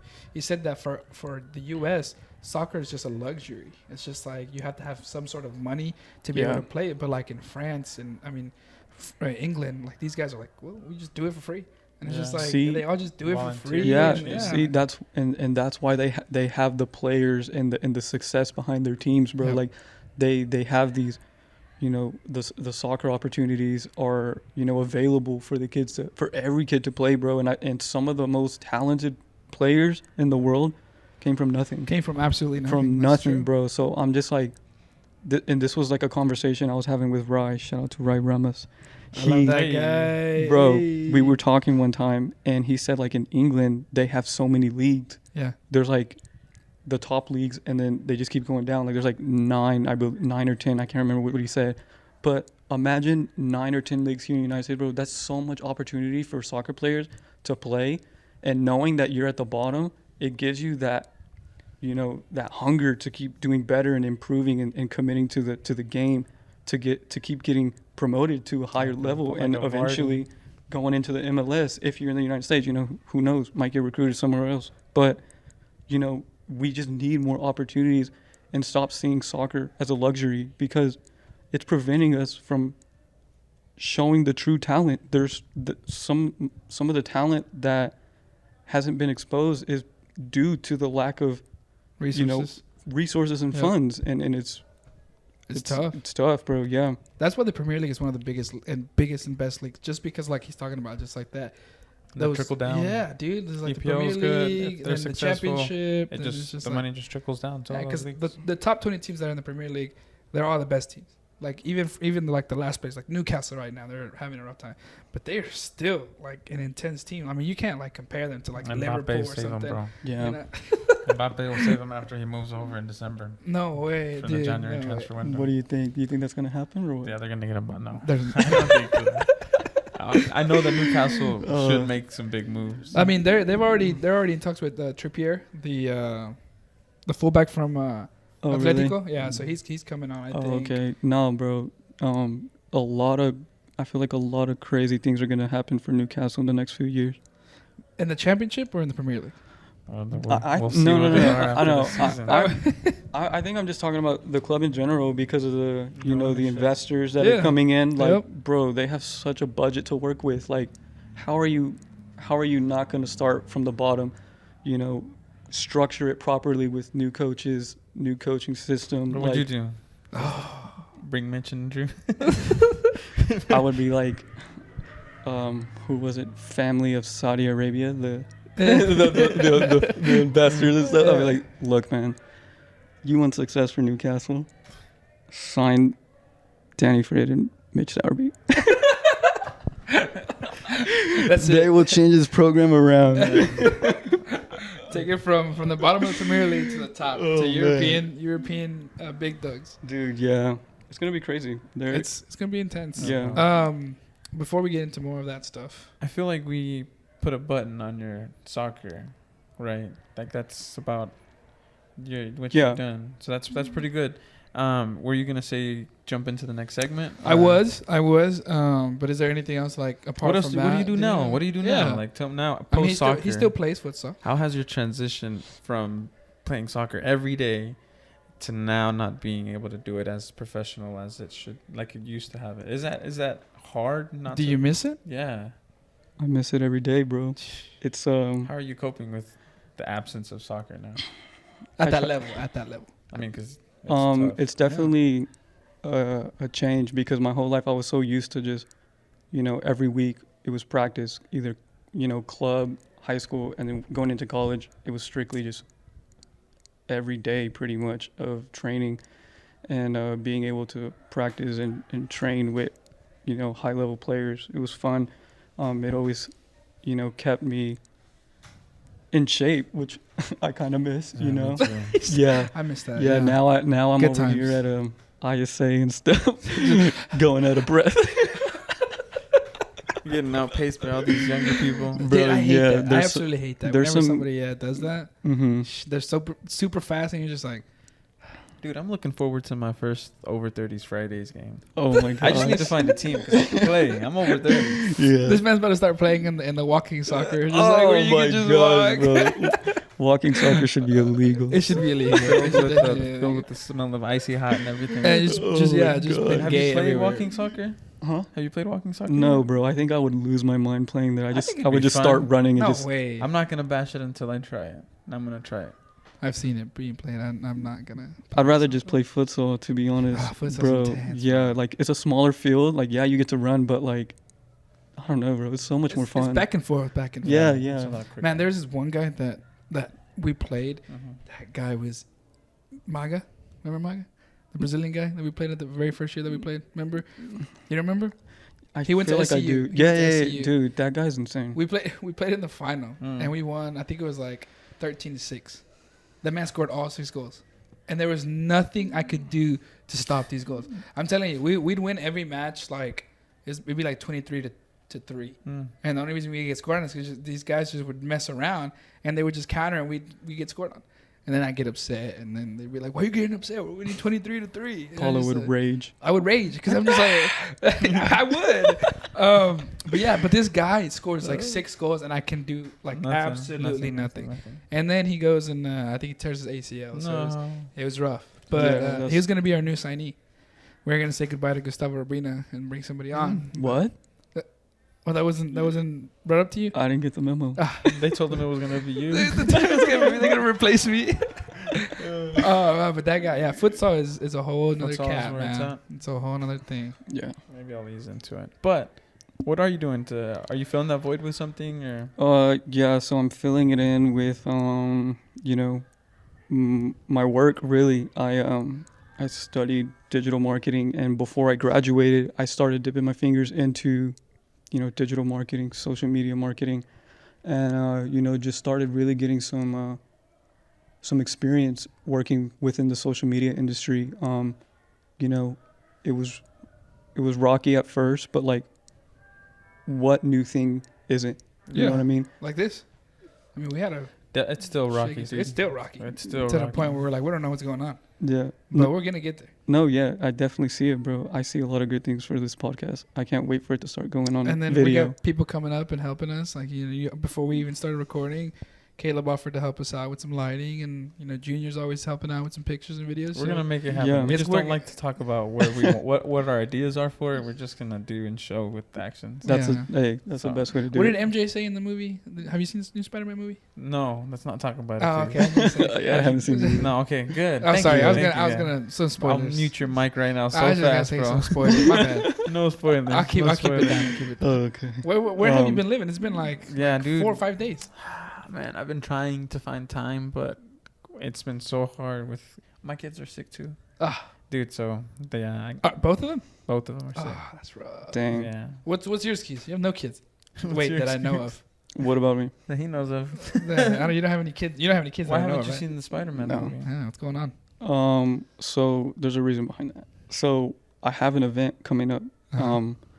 Besides like me doing social media. I have my own like thing going on for just doing social media services for businesses who lack like a Social strong media digital, presence? a strong social Yeah. media presence. Mm-hmm. So besides that, I have the event stuff, and that's still under my business as well, but it's under a different name. Mm-hmm. It's called Hauslab, and I've Hauslab. yeah, it's a house music concept that we do, and I've kind of just been getting ready for that. That's kind of why I haven't gone to see Spider-Man. I want to though.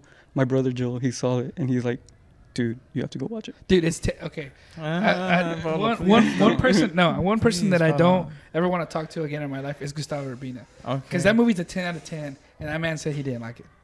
Okay, well that's Something's up wrong to with that him, guy. man. Exactly.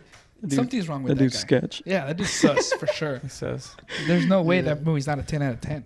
Well, Yeah, I will. I can't wait to see it. hopefully will let you know. Ricardo, if you go and you don't like this movie, this podcast is over. Dude, I'm such a sucker for those kind of movies. I want to have the popcorn with the Yep. refillable drink, Yep. the salsa valentina, Wait, what? and some sweets, like all Salsa that stuff. Valentina? Yeah, dude, the popcorn. You're just going to sneak that in? You're actually allowed to carry food into the movie theaters. There isn't a rule that says you can't. Cite your sources. Where under your clothes or what? No, you can. Yeah, this guy. I had seen that. There's Cite your sources. try it. Cite, no, what? You try it. I saw that on TikTok. Look But- at this But if guy. it's Yeah. on TikTok, it's true. No, but seriously, like, have Yeah. you seen a sign that says you can't carry food outside? That is true. This I is haven't true. seen that. This is true. I mean, come Can't on. forget about the Bunch of Crunch. Walk in with the large pizza in your set. You know what I mean? Bruh, I'm telling you, I every emotion that you can think of in your lifespan, I in those 2.5 hours or whatever it is, I felt all of those emotions. Wow. All of those emotions in one movie. Wow. In one movie. We're late. By the time this podcast comes out, it's gonna be Wednesday, and by then, I'm dodging spoilers on social media like You're like like crazy. You're Same. I see an image, and if I see red and black in the spider, I'm swiping. just get out of here. Get out of here. Oh So man, yeah, I fast. can't wait to watch it. Okay. Well, our segments. Yes. Before we get off, now that we went through, Haas Labs. Yes. Tell me more. Tell me more. Yeah, because I've actually been wondering. Like you've been posting so much about it, I've just been scared What to is ask it? you. And what is it? Talk to me. So Hauslab is a house music concept that we're starting here in OKC. Obviously, it's event that we focus on really just bringing the house music scene to OKC. Like it's such a big genre of music, It is. but it's so unrecognized here in the city. Like Tulsa has a good scene for it already, bro, and Tulsa's not even that far away. Dallas has a good scene for it, but I'm no, not gonna lie, I don't know what this is. house music is like it's electronic It's like music, Camp but kind of like they didn't really play a lot of Is house. it like EDM? It's Yeah. EDM, but it's I love but EDM. but house music is like Is it more chill? it's more chill, but it's like a club vibe too. Like it's like something to bob to, really. Like Wait, so it's a with vibe. Is this like a club thing that you're doing, or It's the concept that I created, and I Uh-huh. just host it at clubs. So like Oh, yeah, okay. so like it's pretty much the concept is where house music meets art and fashion, and Oh. so we throw this event every other like 2 or 3 months, and we do the whole 9 yards for it, bro. We market it, we create the content, we run ads, we have a promotion team, we have 2 heads. Me, I'm the creator of it, but like I recently, for this this is our third event, I'm Mhm. collabing with the creator of Fresh Squeeze. Fresh Squeeze is another electronic music concept here in the city, run by Danny Eagle. Shout out to him. That dude's awesome person to work with. And for this third one, bro, we've really put the word of Hauslab out there like a lot. Like we're getting a lot of good engagement off the campaign that we're running right now. That's good. Yeah, and it's cool, bro, because Congrats. we're getting more people familiar with house music and a different type of concept than just going to the clubs and stuff, So it's fun, it's fun for the audience of house music and like those creatives who want to go to a fun atmosphere to listen to music and, Like and be that. surrounded When by is other that? creatives. Yeah, when is that? So I would like a vibe like that. Bro, Like, I you- like going to the club, but it's just kind of like No, this is a concept, bro. it It's gets to the different. point. Yeah. It gets to the point where you're just like, oh, okay. Because the thing is, like, this event is you're not tied down to a certain place. You can have it at different places. yeah, and I can set literally take it anywhere. set up a vibe, so it's not like a Nice. store. Like you're Yeah, you're yeah. not coming in here. This moves evolves into Transcends into different everything. things. Yes. Yeah. Okay. I Yeah. totally So get what you're so talking about. with it being like, you know, where house music meets art and fashion in the beginning. So right now, it's the event. We book local DJs who are good at playing house music sets, and then we also have a vendor, Vintage 405. They're a vintage boutique that has I like them. you know, dope vintage clothing, and Do you so sell, we, do you we sell plants there, bro? You have Selma down Yeah, there? for real. oh man, that could be worked out though. I'm not gonna lie. But yeah, Vintage 405 comes out. They're the first vendor that we've worked with, and they've been the vendor that we've been working with for the last 3 shows. You know, they do good in sales. They do good exposure. So it's a win-win for everyone because they also market our event on their platform. You know, Yeah. the more platforms that you can market on, better exposure. Yeah, for sure. I don't know if there's a party going on next There is a door, party and I next don't know door. if the mic can pick it up, but I can hear it. I mean, I know they are pretty loud, but if you guys listeners can hear that, there's a party going on next door. Do you want me to go tell them to keep it down? If you can, please, and bring a plate of food too. Yeah, but like, I need 3 plates, and then I also need you to keep it down. I heard they are celebrating because somebody came back from doing some service. Oh, never mind. So They're probably not going to Oh, have food. turn it up. It's all right. Thank you for your service. Oh, he was getting ready when we went to the restroom. Oh really? Yeah. Oh, that was him. Yeah, I think so. Okay. So when is that event? So, hauslabokc is December 23rd. Oh, that's ooh. Yeah, coming up in 3 days. So that's kind of why Is it on Wednesday? Thursday night. This comes out on Wednesday. I'm there. So yeah, that's cool. We'll try I'm to push there. it. Yeah, there? bro. I'm there for sure. Y'all definitely should come check it out, bro. It's gonna be fun. It's always a good turnout so far, and you know I'm blessed to have those good turnouts because this concept is also like it's a passion project. You know, I got into electronic music like around high school, and at first like it was something that I was afraid to put out there because it wasn't common, and like people kind of make fun of me for it. So I was just like, whatever, dude. Like I like this music, and I remember going to a couple shows like in high school, and I was so impressed on like just the atmosphere. I was like, yo, like everybody here is just vibing, you know. They're so vibing, nice, Yeah, bro. It's so cool. Like there's no problems ever at like festivals like that. What are some of your favorite artists like that? For that genre, I guess you could say. Right now, I like Chris Lake, Mm-hmm. Fisher, Mm-hmm. another one, Michael Beebe. He's another DJ. Man, there's a lot, to be honest. It's hard. Here in the like, city? No. So those are like worldwide Worldwide, known, yeah. like, artists. But like here in the city, there is a lot of good talent for like house music DJs that are coming up, bro. Like we usually get in contact with some of the ones that are like really doing it, and I feel like that's what really helps the atmosphere of Haus Lab is like not only are you going to a dope event, but you're also there Supporting to hear a local really talent. really good music. Like we play good music for house music for sure. So what's the what's the meaning behind the name? Haus is German for house. Haus. Yeah, Sounds- gives it that like I don't know. That exotic vibe. That's where it I comes from, guess. man. Yeah, that foreign vibe. Those Like, guys oh, take that serious. that Yeah, house bro. music. It's house is like house and like techno is like really big in like The Europe. synthesizer. Yeah. Yeah. But it's cool, yeah, man. Like it's like I said, it's been a passion project, and you know, growing up, I was like going to these shows, and I was like, man, this is so dope. Like what was crazy though is like most people they're like, damn, I want to be the DJ that's up there making everyone go Yeah. wild. But in my head, I was like, I want to learn how to set something up like this. I want to be the mastermind behind it. And you know what I think is cool is that you recognize that this is something that you like, and instead of complaining, being like, oh, I can go move out of the state and find it somewhere else, you decided to create that here. You know what I mean?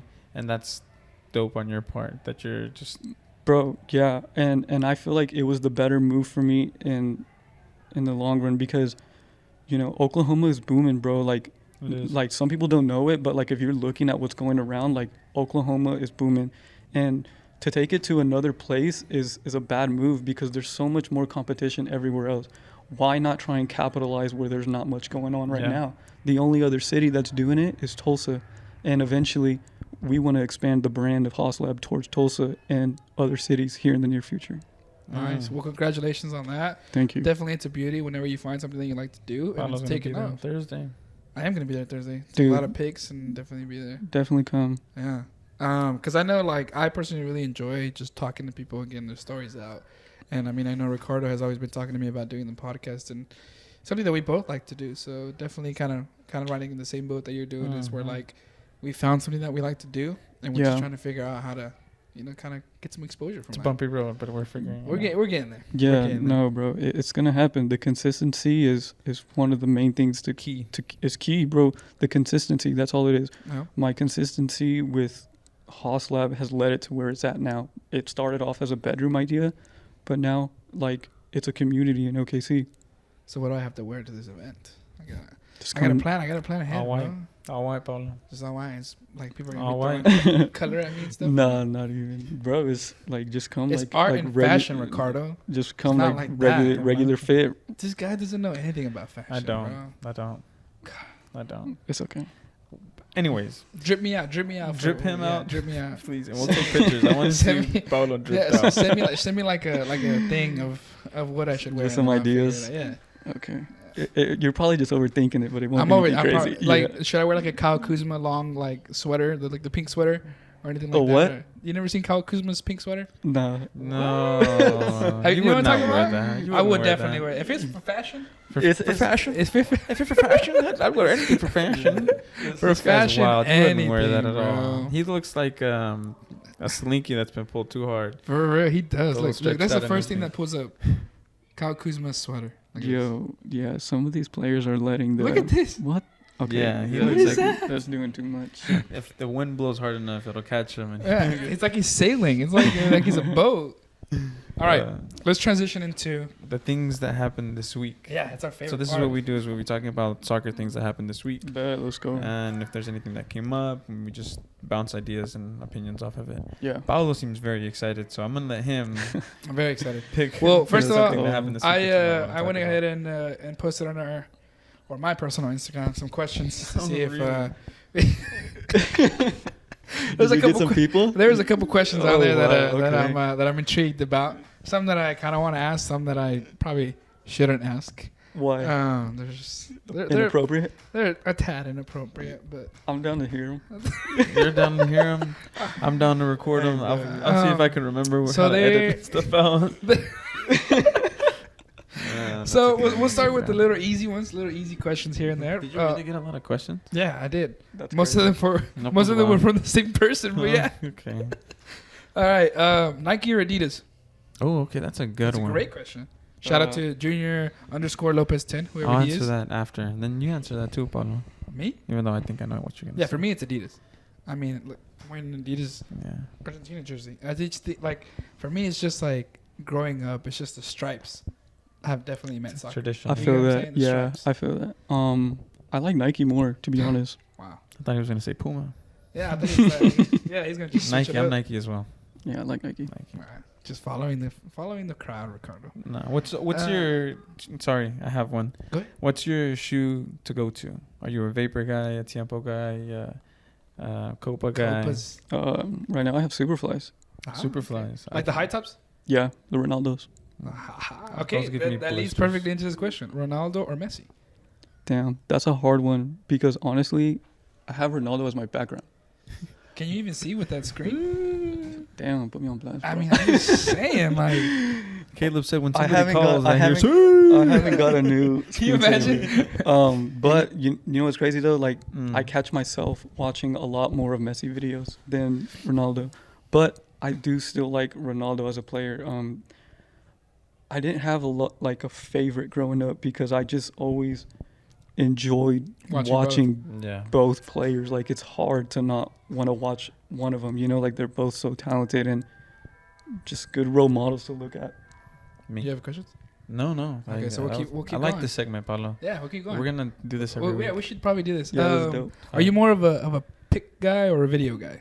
Like, do you like pictures of yourself or more like kind of talking videos and stuff? Oh, I guess that's the question. Dude, I don't know. I'm a video. I probably say video because I don't take a lot of pics of myself. I mean, Have you seen that TikTok No, Ricardo. We You don't have discussed this. TikTok? You have TikTok? Nah, not really. Oh my goodness! We I'm were- the only one yeah, here. we- Like I have it to use it for like some content creation, but like Yeah. I don't personally use it or scroll through it. I think there's some funny stuff that I can There's send, this- but that's about it. There's this trend that says I record myself because nobody else does, and it's like people holding the camera up and they're like doing the dishes, and then they look over the camera and they're just like, stop it.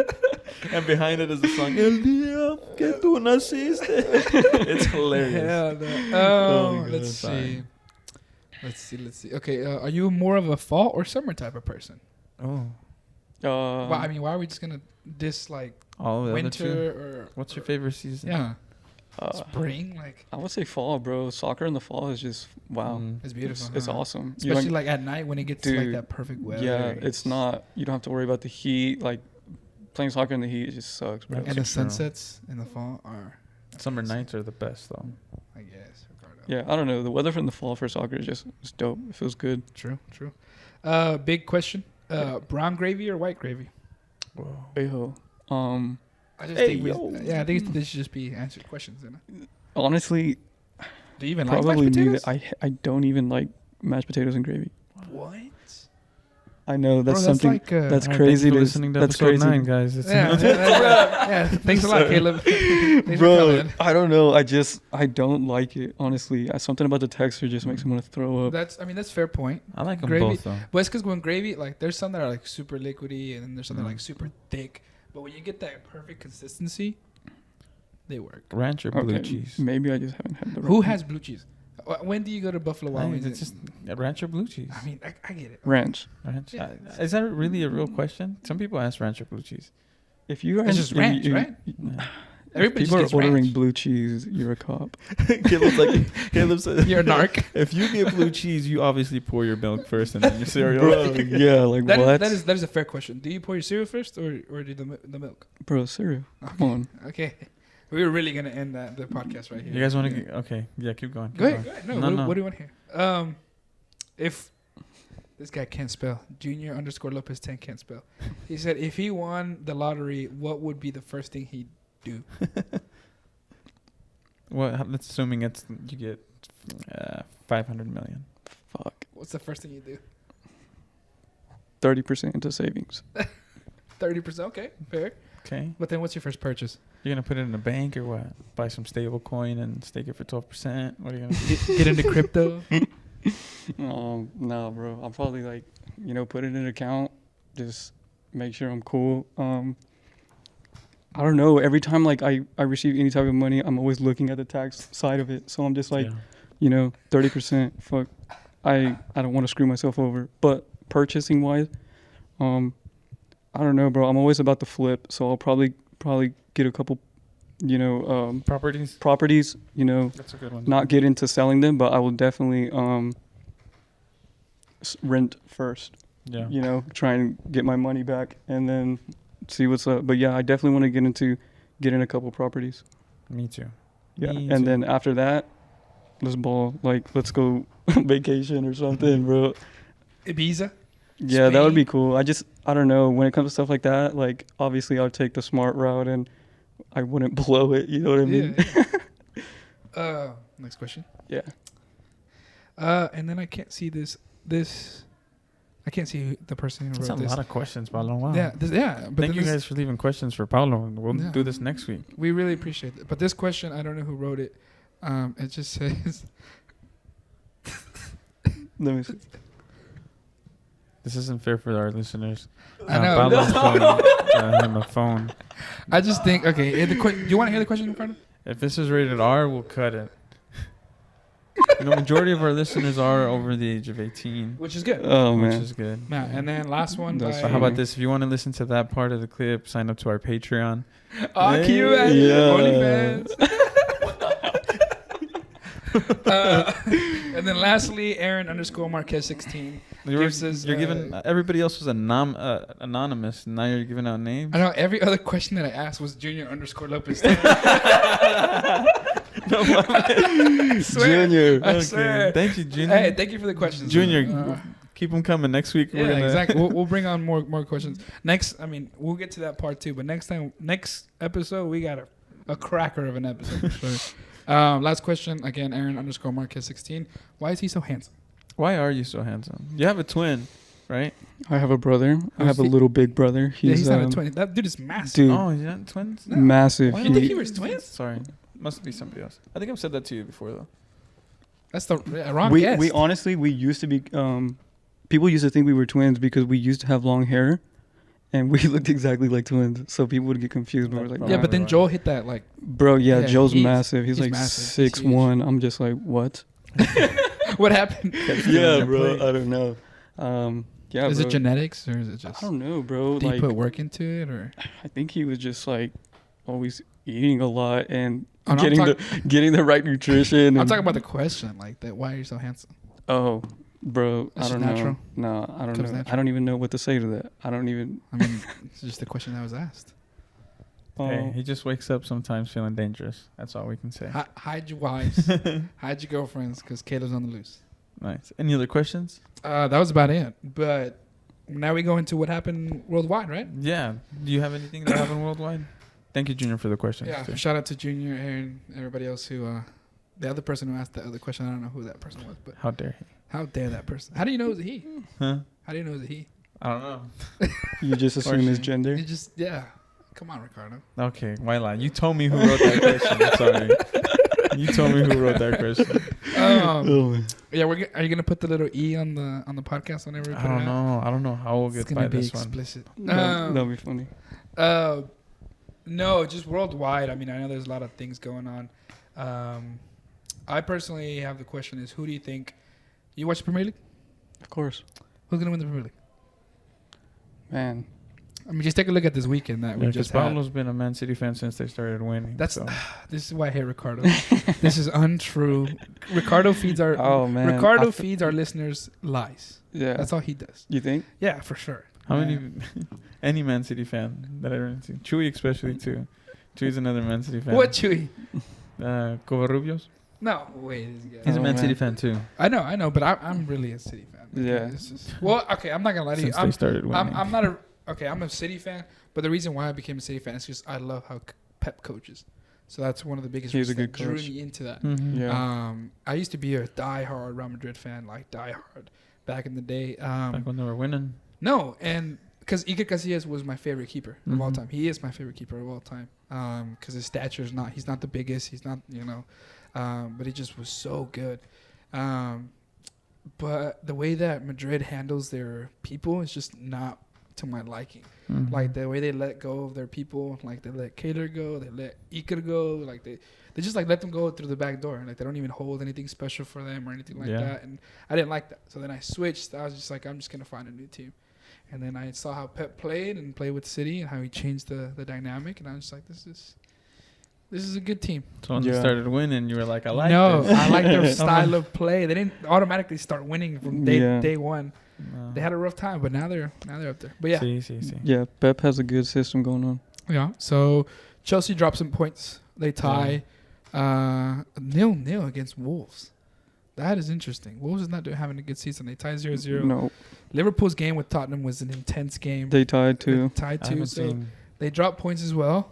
Mhm. And City consistently is pulling away, winning. but it's still, Yeah. there's still a lot of soccer to Man, Yeah. how many games they got left? Because I know Man City's up on some points. No, I think they're all tied now with 18 matches played. I think Tottenham's the only team that hasn't played as much as the other teams have. But it's just City has won I think it's 8 or 9 consecutive games now, back to back, against big clubs. So Yeah. it's going to be very hard for them to drop points. But it's just for me. I personally think Chelsea's out of the title race now. already, dude. Yes. Yeah, you're the Yeah, kind of guy that just jumps ship from No. Mexico when they lose 2 games, so it's obvious that you jump ship for Chelsea. I'm a stats guy. Uh-huh. You know how many, for the past couple of years, whoever's been on top of the league at Christmas time has gone and taken the league. Yeah, but there's so much That's that's been, gonna I mean, go yeah, on. there's so much stuff that's going to happen. There's a big COVID outbreak going on right now. I know Chelsea was upset because they actually had a spokesperson try to reschedule their game because their bench was like 6 players. They had they didn't have anybody to play because there was a COVID break. The EPL was like, hey, sorry, you got to play. But who do you think's gonna win it? It's tough to say. It's but tough to say, but who's honestly, my the team that I'm looking at right now, just based off like stats and stuff, like I feel like Man City's in the good lead to like take it. No, I mean, like I said, they're on a roll on the competitive side, and I just think their rotation is definitely gonna help. They always rotate players, always constantly like new positions, like Cancelo moves inside instead of being that They're a deep fullback team. position. Man, they're Super intense. deep team. But apart from that, what do you think is going on with Arsenal? I Gosh. mean, look at them, huh? What Dude, have they been doing? I don't know, man. What changed? Arsenal's always with that. It's always been that team that's just always had that struggle, bro. Like it seems like they have the talent, like they have a good coach. Like I think it's just things aren't clicking for them. I don't know why. It's always been like that. For people who do watch it, like they know what I'm talking about. Yeah. I don't know, bro. I think they definitely need either a new coach or a new system because whatever they're doing right now is not working in their favor. Well, actually, yeah, they're doing really well. Aren't they they had in a fourth tough place? season a tough start to the season. Then, They were losing matches left and right. It around. But they did definitely turn it around. I'm just more worried about the Aubameyang is their captain. Was their captain. Now this is like the third time he's broken like their rules or something. So Arteta just like doesn't. Man, it play seems him. like people are making it a big Yeah, deal. there's too. always some problems too. There's always inner problems in between because like all their captains have gone like some reputation because of it. But they've turned their system around. Like Smith Rowe has done really well. Saka's done. Martinelli, the Brazilian guy, he's doing really well. Oh, bro, Bruh, he's they're- good. Yeah, they're good. That So he's good. How old is he? he's pretty young, fairly young. I want to say early 20s. He's like Brazilian, huh? Yeah, he's Brazilian. Yeah. Yeah, that dude's a beast. But they're definitely fourth place now. Definitely dreaming of I mean, Champions that's League. that's good. You know, that's always good to be in the Definitely top not a run for the first, top but- four. Definitely not top four, but I mean, sorry, top two, but definitely up there. I mean, because Tottenham's still up there. and Yeah. West Ham's up there, And then I guess we can all agree that Real Madrid's going to take it in Spain. of course.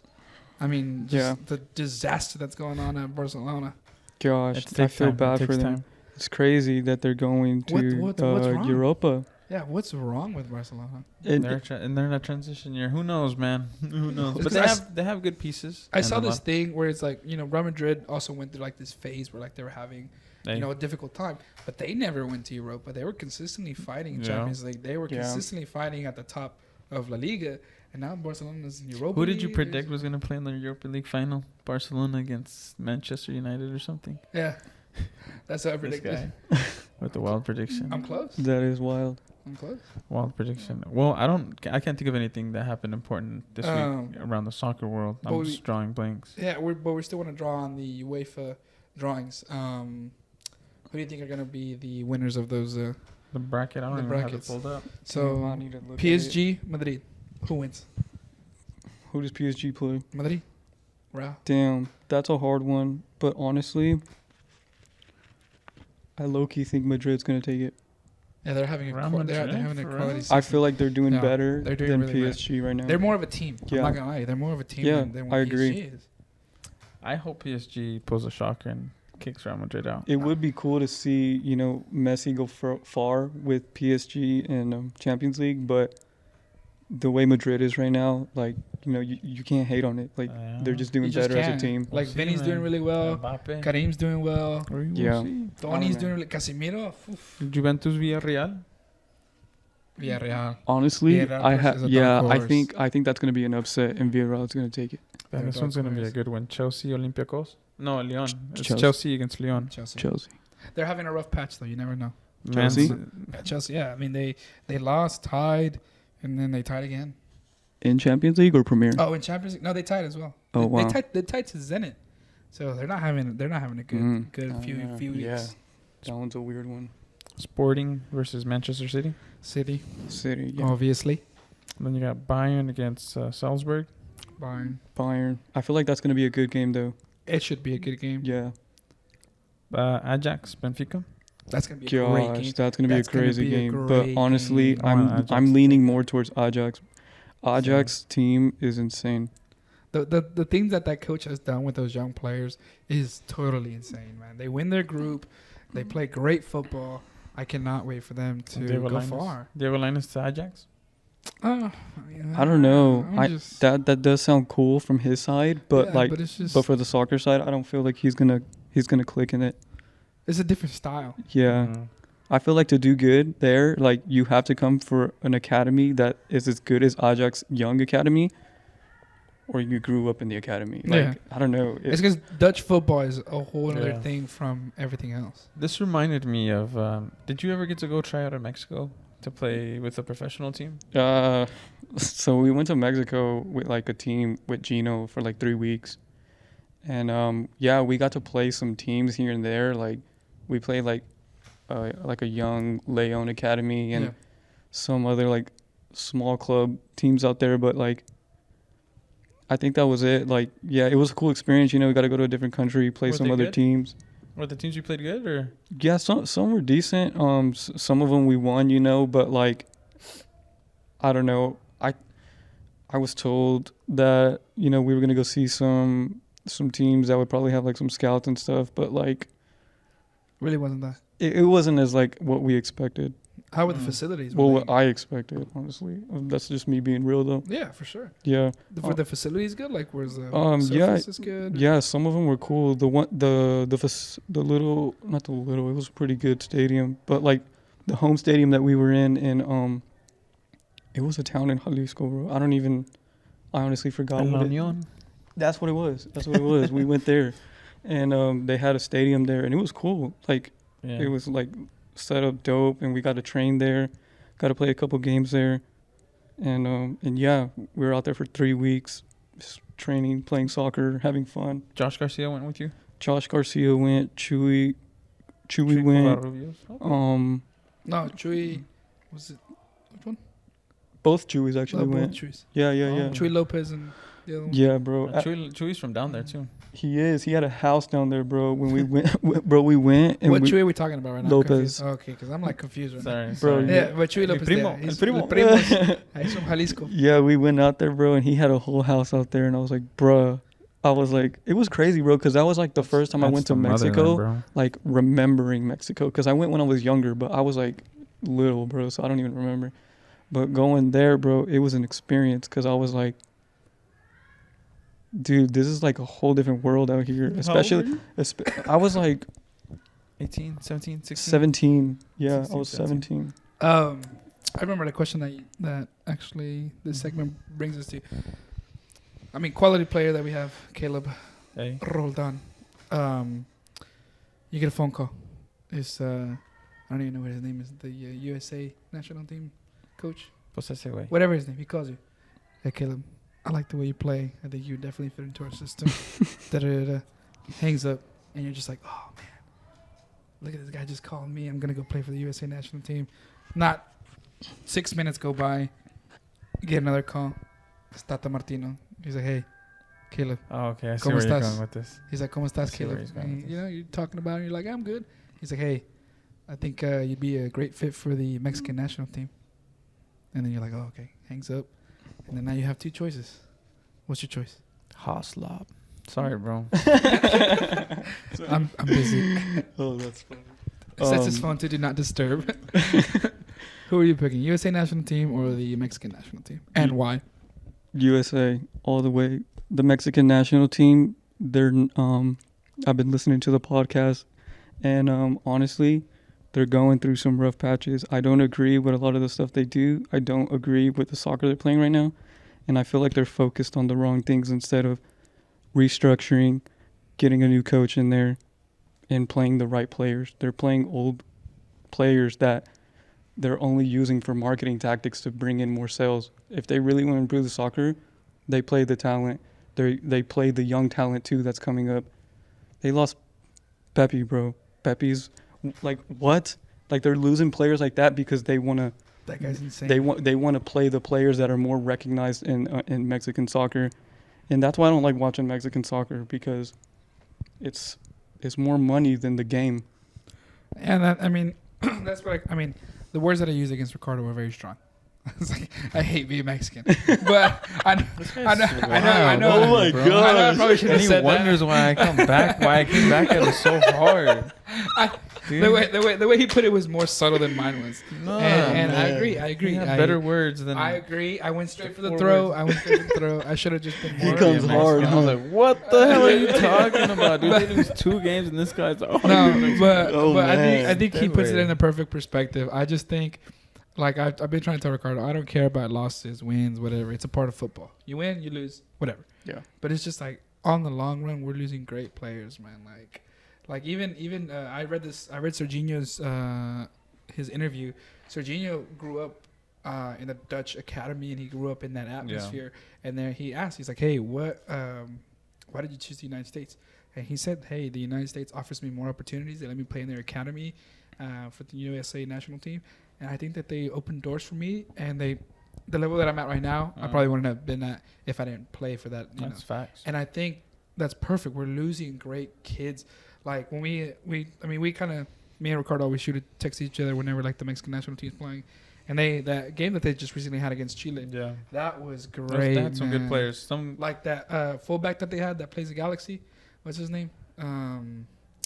I don't know, but I like just to keep lost his name. Acevedo, of course. I told you Acevedo about was really Acevedo. good. Acevedo was nasty, man. Yeah. Santos keeper, but their fullback that plays on the right side is so good, but he's still not tied down to play for Mexico because he still could go for the U.S. And then Marcelo came on and he played a couple minutes. Mhm. I mean, he plays at the, Arsenal U21. That's one thing that I had an issue with is like you have these stars, like this Flores is his last Marcelo, name, yeah. and he only got to play the last 5 minutes of the game, which is like Doesn't make sense. it doesn't make sense because he's a player that's undecided. He can choose from going to Mexico, to USA, or Canada, And England. and England as Yeah, well. 4. So it's like he has options, and I think he was named like the best player of the tournament with the recent Yeah, the they recent, had a recent under something tournament, yeah. something World Cup. So Wow. I think it's U21. I feel like he should have been granted more minutes, considering how hyped he was getting before that game. But that game, their average age was it was young. by far fairly And they less played pretty than what well. they had. And I was They did. pretty impressed by the way that they were putting the ball in. But I agree with what you say. It's just more of those marketable players that are from Europe. And I hate talking about this because I say the same thing over again. But those guys don't even get minutes on their team. But they're son las estrellas, por decir. You know what I'm saying? And that's my thing. We just latch on to that pride where it's like, oh, Chucky Lozano plays in Italy, or oh, Achache plays in Madrid. Like, Yeah, bro. it's like, bro, I think forget about yeah, that, when bro. it comes to like them like, practicing and training, I feel like they're probably focusing on the wrong things and not looking at the players that should be being looked at. The future of Mexican soccer is there. There's players that are able to go play on the Mexican national team, but they're not getting that recognition because Mexico looks at the marketing side of players It's instead just of hard. International's hard. Like Danny said it. You don't get these. You bring them together for camps. yeah. 6 days at a time, and then you throw a couple games at them and expect them to build chemistry, like you said with Mackey, which was the most important part. Oh yeah. You had good players, but just being able to build that chemistry is But- just the hardest. I don't remember who liked it on Twitter or something. I read this thing where this coach posted that they like high school level of soccer apart from club. Oh, I think because- I've seen that because it shows the level of hunger And it's the same in thing. the player. It's the same thing for the international and the club. When you're playing at a club, let's say you're playing for Barcelona or Real Madrid. You're playing for this club. You got elite 11 players, right? You're playing a good match. Yeah. Let's say you play Ajax. They're not. Okay, let's say you're playing for Bayern instead. You're playing for Bayern. You got all these elite players playing, and then you go to the German national team. Yeah. And maybe you're not having that much success because all 11 players maybe aren't the Yeah. best players for that position. Kind If of like you watching can't- Antonio yeah. Davis play for Canada. He just stands out.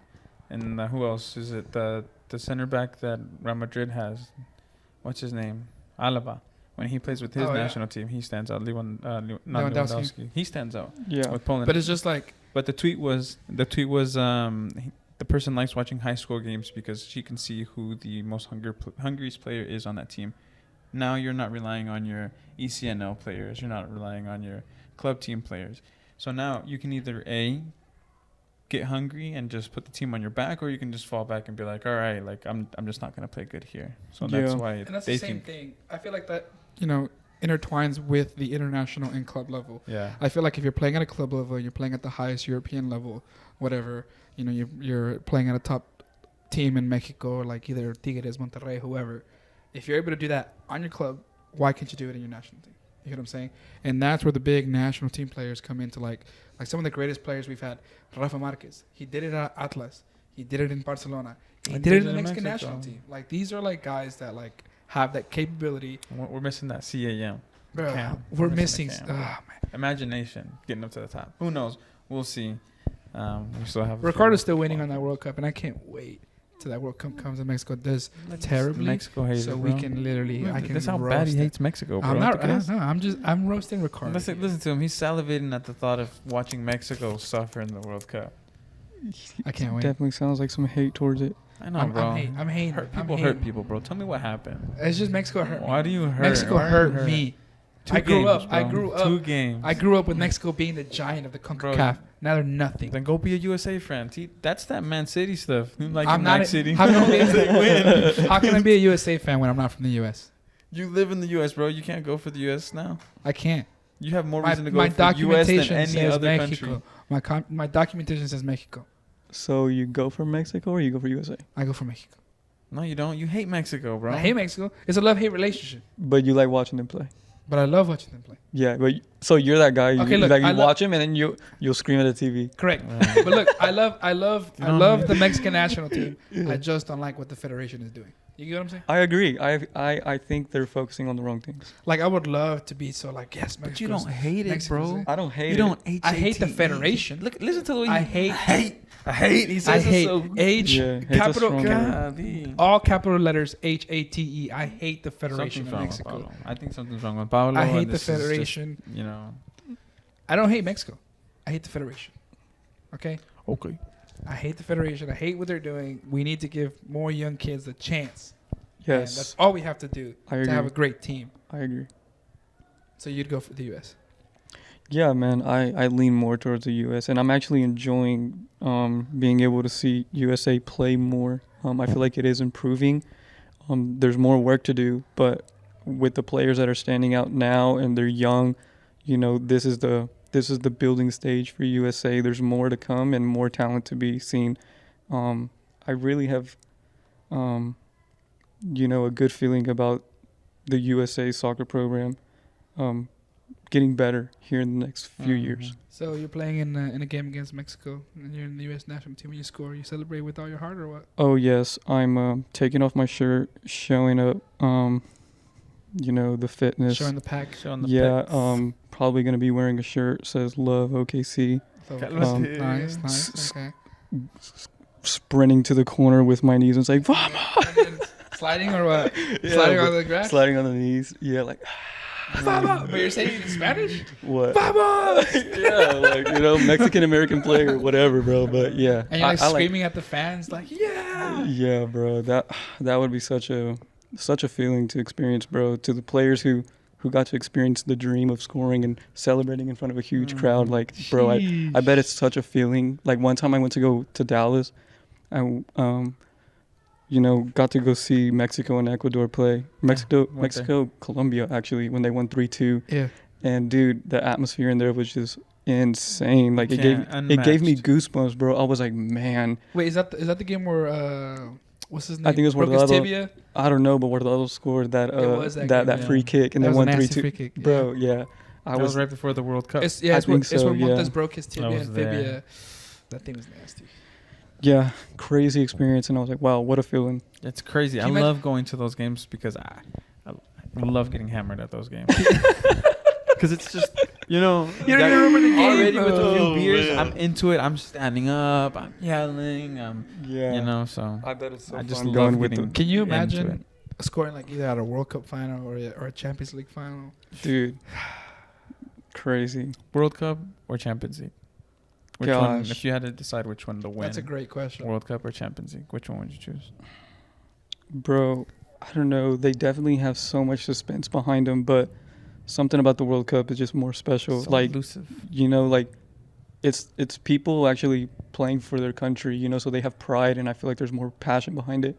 I think that's what makes that tournament a lot more special. Around your culture, your people. Yeah, You're but like, representing You literally got a whole nation behind you. bro, for real, and the Champions League, don't get me wrong, dope, bro. Like, probably the competition is best better. tournament. level. Yeah, the best level of soccer for all the best players in the world, literally playing Champions League. But like, yeah, it's fun to watch. Yeah, I love it. But World Cup, I think that's the tournament for sure. Same here. I would rather. Well, I can't score. I'd rather save a penalty in the World Cup. Would you rather save a penalty in the World Cup final or the Champions League final? World Cup final for sure. Number 5, penalty number 5. You have to block it, And it's like we win the whole and you thing. win. For Mexico. And all my fans come. Like my fans, sorry, all my teammates come, and I'm just like, Whatever you want to have happen after that happens. But which one, dude? Which one?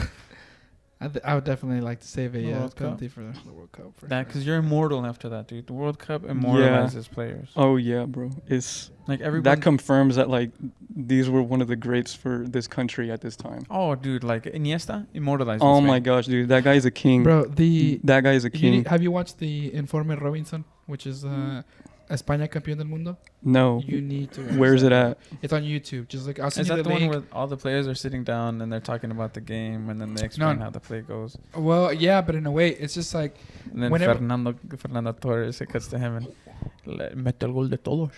yeah, no. Whenever basically the whole thing is that whenever Iniesta scored that goal, he was going through like this depression, bro. Like, he was really? not- You've talked. I told about you, bro. this. Like, if you want to watch a good documentary, it's in Spanish, obviously, because it's Spain. But he's basically he gets injured at this point. Never in his career has he gotten injured.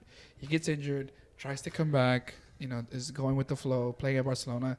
They're doing a lot of things. Then he's getting better, and then again gets injured again a couple months later. So he's going through like this thing. He's like, hey, I'm getting older. Why is this happening to me? This has never happened to me. And then one of his really good friends, who's also played for a different club, passes away. Wow. So then it's just like all these things that are like coming so sudden to him.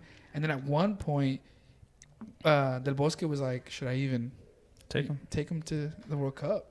And imagine if he just didn't go to the World Cup. Not you know? Iniesta. So then it shows you like what the Spanish, not just the coach, not Del Bosque, but what like the whole thing. Because like in professional soccer, it's so intense, bro. Like you got your managers, you got your physios, you got your therapists. So it's like it shows that the therapist what he had to do to get inside Iniesta's mind, and like showed him videos of like, you know, some of Spain's best athletes and at their worst moments. While they were laying him then what down, they did. dropping droplets on his head. Yeah, so it was just like intense, bro. Damn. And then it just shows like their whole like World Cup like progress. Yeah, and then like how they, you know, tie their first game and then they could lose a couple, but then it shows everything, and then it's just showing Iniesta scoring that last. Gosh, man, goal, I bro. love soccer documentaries. You need to watch that. That is like it gives you chills, bro. It's Bro. just like- Listening to that, imagine. Yeah. I remember listening to the documentary when he traps the ball, and you know how that ball gets that bounce. Yeah. And he says, you know how loud everything is. He was like, everything just moved slow mo. and gets quiet. God. I couldn't hear anything. Yeah. And at that moment, he knew he scored because you can just imagine just him putting his leg through it, knuckling, boom. Yeah, he banged it. My heart stopped whenever Robin was 1-on-1 with Iker. And I was dude, like, this big is moment, it. and he saved I was it. like, and he literally saves it with his like Foot. pinky, like Oh just my- like dude. just scrapes That was off. Yeah, that team that won the World Cup are gonna be seen as Dominant, bro. They're immortalized. Euros, World royalty, Cup, bro, Euro. Oh. of Spain. Like, We asked him the same question. Would you rather take a 2010 Spain, or would you rather take a 2018 France? team. gosh, that is such a hard question. Both teams were just unbelievable, but in different ways? yeah. But honestly, I'm gonna lean more towards France. As much as that Spain team sounds like, well, they were good, bro. Like it was such an amazing team, but so was France, and I think when it comes to the players in France, I think they're the stronger side. That's they're what I mentioned, too. Super athletes. What makes France dangerous Sheesh. is Spain's weakness, you know, being Huh. able to counterattack with that speed of Mbappe. Oh, yeah. Yeah, because Carles is not going to be able to keep No. up with Mbappe, and neither is Sergio. Like, I mean, Bro. the only one that would kind of keep up would be Jordi, but that time Yeah. it wasn't really intense. Yeah. Like that. Yeah, bro. That France team, my goodness, they deserved it. But would a Rafael Varane be able to stop like a Villa? I don't know. That's questionable. Yeah, that's true. In their primes, I don't know, You'll man. never know, but that's interesting that you said France. That's interesting because Everybody Danny. said France. We asked Danny that question, and he Spain. said Spain. I just think Mhm. because we all fell in love with the football that they played. Yeah. It's beautiful to watch. Yeah, they definitely play some really good football, especially that year. Yeah, I'm gonna stick to France. Another question: do you think Xavi's gonna do well with Barcelona? Bro, it's surprising. You know, everyone has such good hope. You know, there's still a lot of like hype around it, and you know, you see that they're starting to play more of the young players, which is good. That's good on Xavi because he literally he's going into this great program that fell off, and now he has to start over like From zero. he for him to reach the success that he wants, he has to start from the bottom again because you know some players left, some players got injured, and now he has to start from scratch. But Xavi's a mastermind, bro, of soccer, and I feel like if anyone can get Barcelona back to where it needs to be, Xavi's gonna do it. But it's gonna take him some years to do it. It'll probably take him, I don't know, maybe like 3 years to be honest to get the structure right again to where Barca needs to go. His masterclass videos on YouTube are insane to watch. You need to Yeah. watch them. Like the way he like moves the pieces around on the board, which is like this chalk like this. He just moves them around. He's like, okay, if you do this, we're overloading the ball here, and I'm just like, He just makes it sound so simple. It's all about bruh, space. I'm just like, This guy's gonna be the Oh Bishop my making God. this boys coach. I'm excited to see Bro, I'm that. I want to excited, see your coaching Coach tactics. I'm excited to see what's going on, man. I want to see you versus Coach Tavo Urbina. Hey. How much Yeah. you got on Paulo? You have to drip him out though. He needs fashion. Yeah, I need out there. fashion and art. How do you want? What kind of coach do you want to dress up? Klopp or Zidane? Ooh, that's ooh. Classy or casual? He said. I mean, if it's cold, Grandiola. if it's cold, I mean, Or like I the would- Chelsea coach in the warm-ups. Just Nah, it's because I like the big parka. You know, the I big feel that parka, you that's feel me? cool. With I a nice like- little cap. the Yeah. arson, know? the arson, So- like the arson, just the full. Yeah, Uh-huh. yeah. I mean, I could wear like a parka, and maybe some dress pants. Yeah. Maybe, you know. Mhm. But not really That's a into good that. question. That's a great question. Oh man. But yeah, it's definitely gonna be a cool experience. I mean, I'm buzzing, man. A couple weeks, and I'm starting January 4th. We're Your having tryouts optional. are January 14th. Is it like mid-February? Something like that, Mid-January? yeah. That blows my mind that December 1st, everybody else already gets to play. We're But a this bit guy behind. doesn't even get to start tryouts until mid-January. Why? Considering It's just some of the stuff that they have. Some of the kids play different at sports. different sports, so it's kind of tough to get some kids out there. That sucks. But I mean, we're gonna have to start from scratch. But the good thing is we could probably do like 2-a-days, Mhm. if we really need be. But a lot of those kids, they don't really need the Extra fitness. extra fitness. They're already like fit. You get what I'm saying? And Yeah. December 1st, that's generally what you do because you come back. Yeah. Well, you're basically coming back from your posadas, your tamales, your all this good stuff. Yeah. But those kids, they don't have tamales, No. so they generally don't have to deal with a lot of stuff like Yeah. that. But Oh man. they're that's so always staying funny. fit, Fit, so and then they're always huge. They're just massive guys. Yeah. I remember when I played against them, I was just like, man, these guys are fast and huge, and that's just the way American football. Do you ever get in the box play. when you're playing? Oh yeah. I mean, I'm talking trash, and Cooper, I'm always talking trash to him, and he's always talking trash to me, and I'm like, you know what? If he scores, I'm like, hey, you know what? Go run laps. We're gonna go watch Some him nice. play. See what he Yeah, has. come out. I mean, you guys are always invited to come out, have a session with us or anything. That'd be cool. Definitely come out and help our wingers to figure out what's going on. I actually would really like that. Our wingers, they're super fast, but I feel like on the aspect of like learning how to run and then what to do after you get the ball, they would definitely need help for that. And I feel like you'd be a great person to help on that. Bro, I don't know if Gustavo Urbina would like that, but we would definitely like. Did you ever think about coaching? Bro, yeah, definitely. I have. I definitely. I've thought about. I don't know if it's either training or coaching, but like, I like the idea of working with a boys team.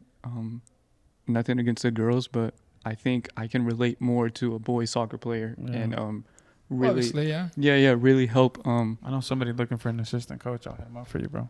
That would be dope. But But yeah, I think it would be dope to start with kids. I've always thought about it too, like around the age of like 14, 15, when they really start, trying to take Yeah. it more serious. Getting into it. Yeah, because this sounds like if I don't have patience or something, but like I'd rather work with kids who are actually about it. You know what I mean? Who are actually serious about it. I completely understand. Like my dad's always telling me, he's like, hey, why don't you go help your brother? Because my brother's like 10 or 12 or something like that. yeah, And he's like, why don't you help him? I'm like, it's not that I don't have the patience. It's just that I can do it. But it's just like I want to get to the point where it's like they're 14, 15, and they're like, I don't have to like baby people. What's the fun You get in what I'm saying? that though? Like Yeah. some of those people that get those kids at 13, 14 have had those kids since 7, 6, 8.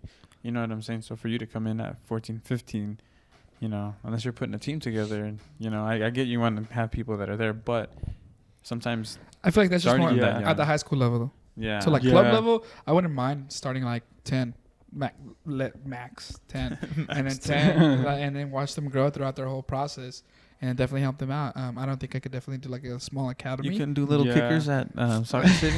That's not for me. Oh man. That's I've not seen for it me. when I took my kids, and it's hard. Not because of the soccer. It's just with dealing with somebody that has such a short attention span. And keeping them engaged and not wanting to run to their parents. I mean, like I could, like I've done it before. I just couldn't do it for that long. You know what I'm saying? Yeah, it gets annoying, huh? It gets tough, Bro, yeah, that's how I thought about it too. Did I ever tell you the story that I ran a 5-week training session with kids that were 2 years old, like between 2 and 3? I'm so sorry. For an Gosh. hour, one day a week. I would have lost my mind. Dude, it was interesting. Like I said, just having to keep those kids interested. A lot of bubbles, a lot of cones on cones, colors. Oh man. See, I couldn't do that. Yeah, I couldn't me do either. any of that. Like the kid has to have some level of like, I'm here to do this. You get what I'm saying? I'm not here to talk to my mom or my dad or Yeah. talk to other people or like talk about, you know, school and stuff. No, like we're there to do one certain thing. Once we're done, we'll do everything else. You get what I'm saying? Yeah. Like, there has to be I that level agree. of mindset where it's like, for an hour, we're going to grind out, do whatever we need to do. And then for the rest of the time, hey, yeah, let's chill, talk about whatever. Yeah. But it has to be that mindset. I can't be like, they're over there looking for butterflies and doing that stuff. I can't. feel just that. can't. I lean more towards that just because, you know, I want to teach kids who are actually about it. They're like, yo, I'm here to grind it out. I want to improve as a player. Especially, I think it's more of the training that I probably want to do for like kids who are like in my similar position. Yeah. Because like, who am I to go coach some kids how to defend? I can't defend for my life. Yeah, but when you're I'd rather, you know, train like someone in the cam or left wing. You know, try and guide them as best as I can, but not only in soccer, but in a proper mindset for the game too. I think that's something that some coaches, Lack. not calling anyone out or anything, but like lack. They skip the process of training the mindset as well. Yeah. That's Yeah. huge. That's I mean, big. it's That's intense. one of the biggest things to do. What would be some of the coaches that you kind of want to model yourself off of? Like, maybe do you see like yourself as like a Jurgen or a Tuchel or like Tata Martino? That's funny. Honestly, I don't know. I I don't. Pio Herrera. I don't like Liverpool, but I like Klopp. Yeah. Why don't you like Liverpool? I don't know. I think it's just more of a. I don't like them because my friend likes them. Who's your friend? AP Austin Parker. I hate that guy. I hate Gustavo Urbina, and he likes Liverpool, so I have to hate Liverpool regardless. No, I'm kidding. No, I love but Austin. yeah, He's cool. Klopp's system is so beautiful. It's like, I mean, that guy, to me, that guy has the great mixture of like, okay, so for me, the top 3 coaches right now, Tuchel at Chelsea, Pep at City, and then Jurgen at Liverpool. But it's just Tuchel has always had issues with his clubs. He's had it at Chelsea. I mean, he's had it at Chelsea, he's had it at PSG, and he's had it at Borussia, where his style of coaching is very like a dictator. It's like, this is what we need to do, this is why we need to do it, and this is how we're going to do it. It's very like straightforward. Yeah, and do this, do this, do this. And I like that. I think that's it's a hard thing to do, but like, you know, he sees the vision behind the team, and I feel like that's where a lot of his success is coming, is because he knows how the team needs to play and he knows how his players play. But like I said, that's where the issue comes. He doesn't have the connection that he does with players. Okay, I see. And I think Pep is very like very tactical. It's kind of like the same thing, but not to that extent. You get what I'm saying? Pep is like, this is how football should be played. This is how we're going to play it. If you can't play it to your feet, you're not part of this team. Papalo would Jurgen- love to get a hug from Jurgen after a game. Like, yeah, good job. Pep, Jurgen, or Tuchel, I would love that. But Jurgen has that beautiful blend that these both coaches have. He has that dictatorship part, but he also has that love for the players. Yeah. Like, oh yeah, I was you telling talking him. about Jurgen? Yeah, I was telling him. Yeah, that, see, he has that perfect mix. yeah, the Ronaldo has like, he literally says like, if I need advice in life, not just soccer, I'm calling Jurgen. Jurgen. Because Who he's said like, Ronaldo. Okay, yeah. He's like, he even helped me get the process to go to PSG. Like, he wasn't even upset about it or anything like that. And he's like, he's the best because he would like tell you during the game what you didn't want to hear, but what you needed to hear. And he's like, but after the game, he was always like, hey, you know, this is how you could be better. And he's always wanting you to be the best that you could be, not just on the field, but also outside of it. With Danny and That's a good coach. With Danny and Mitch, whenever they would give you those speeches, do you think they'd come up with them on the fly, or are these like tactical things that they have written out beforehand? I feel like they would definitely call us out on our stuff. I was called out by Mitch on a couple of things when I was being lazy on the wing, but you know, stuff like that improves the players. Yeah. And but there were moments I do feel like they kind of prepped what they wanted to say to really get to us, because you have to prep as a coach. You know, you have to get your players on the same page, and they did a really good job at that. So you have a Champions League final right now. You're the coach. Yeah. We're in the locker room right now. Me and Ricardo are listening. What's your speech to us? Gosh. Give us a little taste. Damn, that's a hard one. Put me on the spot. Come on, off the top of your head, because you heard it from him. He's wanted to be a coach before, so he knows he's wanted to do something up there. So now go ahead. I don't and know. Let me give you some time, Paulo. It's your first district game at Bishop McKinley. Close your eyes. We're down here listening. First district match. First district Okay. match. Okay. Playing against Southeast. We don't play them till like in April. That would be funny. Hey, bro. Hypotheticals here. Hypotheticals. You can do it with your eyes closed, but don't look at me like I'm a high schooler. Okay. It's because it's tough. Okay, go ahead. I'm like picturing you right now. Okay, yeah. We're behind the bleachers at We're under the Spiegel. bleachers. Oh, it's at Spiegel. Or it's not. It's at Spiegel. We actually play them at our house this time. Okay. So it's at Okay. our stadium. Okay. Doesn't matter. Okay. You're at the McGinnis locker room. Okay. Perfect. Okay. What are you gonna tell your kid? What am I gonna tell? Yeah. Okay. First game, boys. It's gonna be rough. We're gonna see a lot of mistakes that we can definitely grow from. We're definitely gonna have to understand that whatever happens in this game, there's gonna be setbacks, and there's also gonna be great things that we do. We just have to go out there, show what we've worked for this past couple of months, show what we need to do to get to that level, because this is our first game.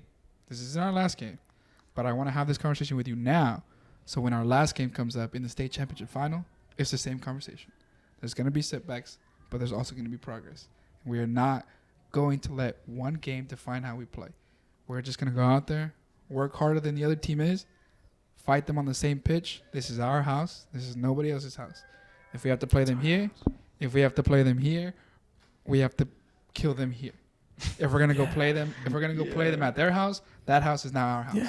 Yeah. And everybody say, yeah, we're ready. Bishop on 3, 1, 2, 3, Bishop. That'd be funny. Intense, bro. Yeah. Dang. I feel like that would hype them up. Hype. Or should I give him a?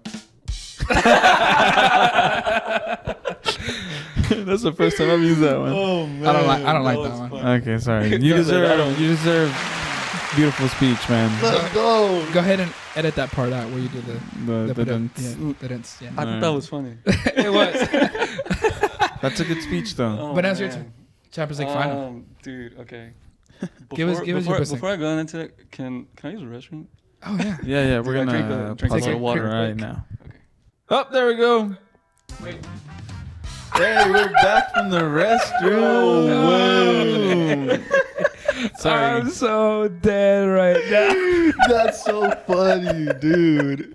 So what had happened? Ricardo. We thought we had been recording here for a good 15 minutes. We got Caleb to give us his halftime speech. It was beautiful. It was beautiful, and I realized that I did not hit the record button. So, Are you gonna be able to do it again? can you tap into your inner Jurgen? I mean, that was wonderful.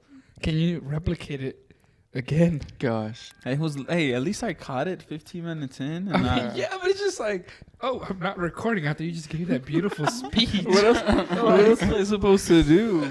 Oh my gosh, that was funny. But he even did the sound. yeah. Like he even did that. Like what? It was Oh at my that moment that I gosh. knew I messed up. That's so funny. Are you gonna be able to do it again, Coach? I can try. It was just with the flow, so The camera, you got it on camera. I mean, yeah, but So if you want to watch it, sign up to our Patreon. It's only $5 a month or something like that. is I it don't know. really? I don't know, but Wait, are we still the number one podcast in Oklahoma City? City? Yeah, I forgot to say that when we did the intro. Welcome back to the number one soccer podcast in Oklahoma City. Back from the restroom. It was pretty scary back there, wasn't it?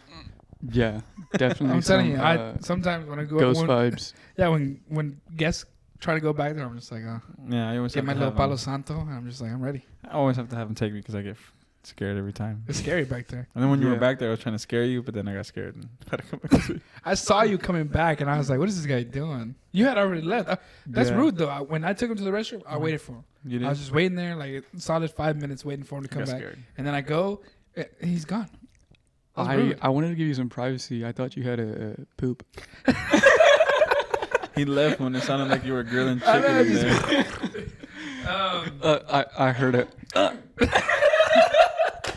That was Ghost. That wasn't me.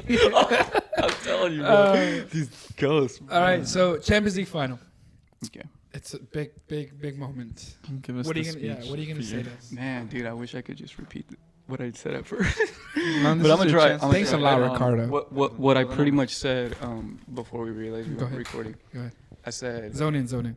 all right, I'm in the locker room at Santiago Bernabeu. Yeah.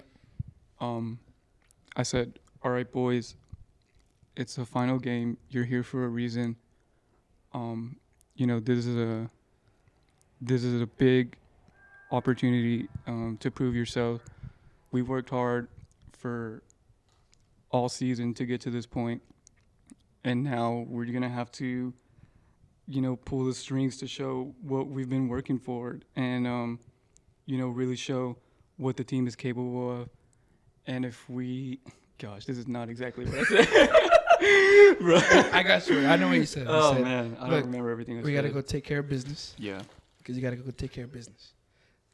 The final is why the two best teams play, and you're one of them. You gotta go out there and show them why you deserve to be one of them. That's what you said. And Yeah. then you said, "Can I get a yeah?" And then you said, "Bing bong." Nah. Yeah, it was something like that. My it was apologies. better. It was beautiful it was until better at Ricardo first. messed Yeah. it up. Oh Wow. well, nothing against Ricardo. It's okay. Everything Yeah. against Ricardo. Well, now that we got through the speeches for it, Yeah. the Cube had a FIFA tournament this weekend at the Vanessa Beer House. Hey, for real, Luis. If you're hearing this, I apologize. I told him I was gonna sign up and do all that stuff, but Man, but you lied. I got Sundays are super busy for me. But the next one, I'm there. There was a good turnout. That's good. The That's Vanessa good. Beer House Company. Have you been there? Where at? It's Vanessa Beer House.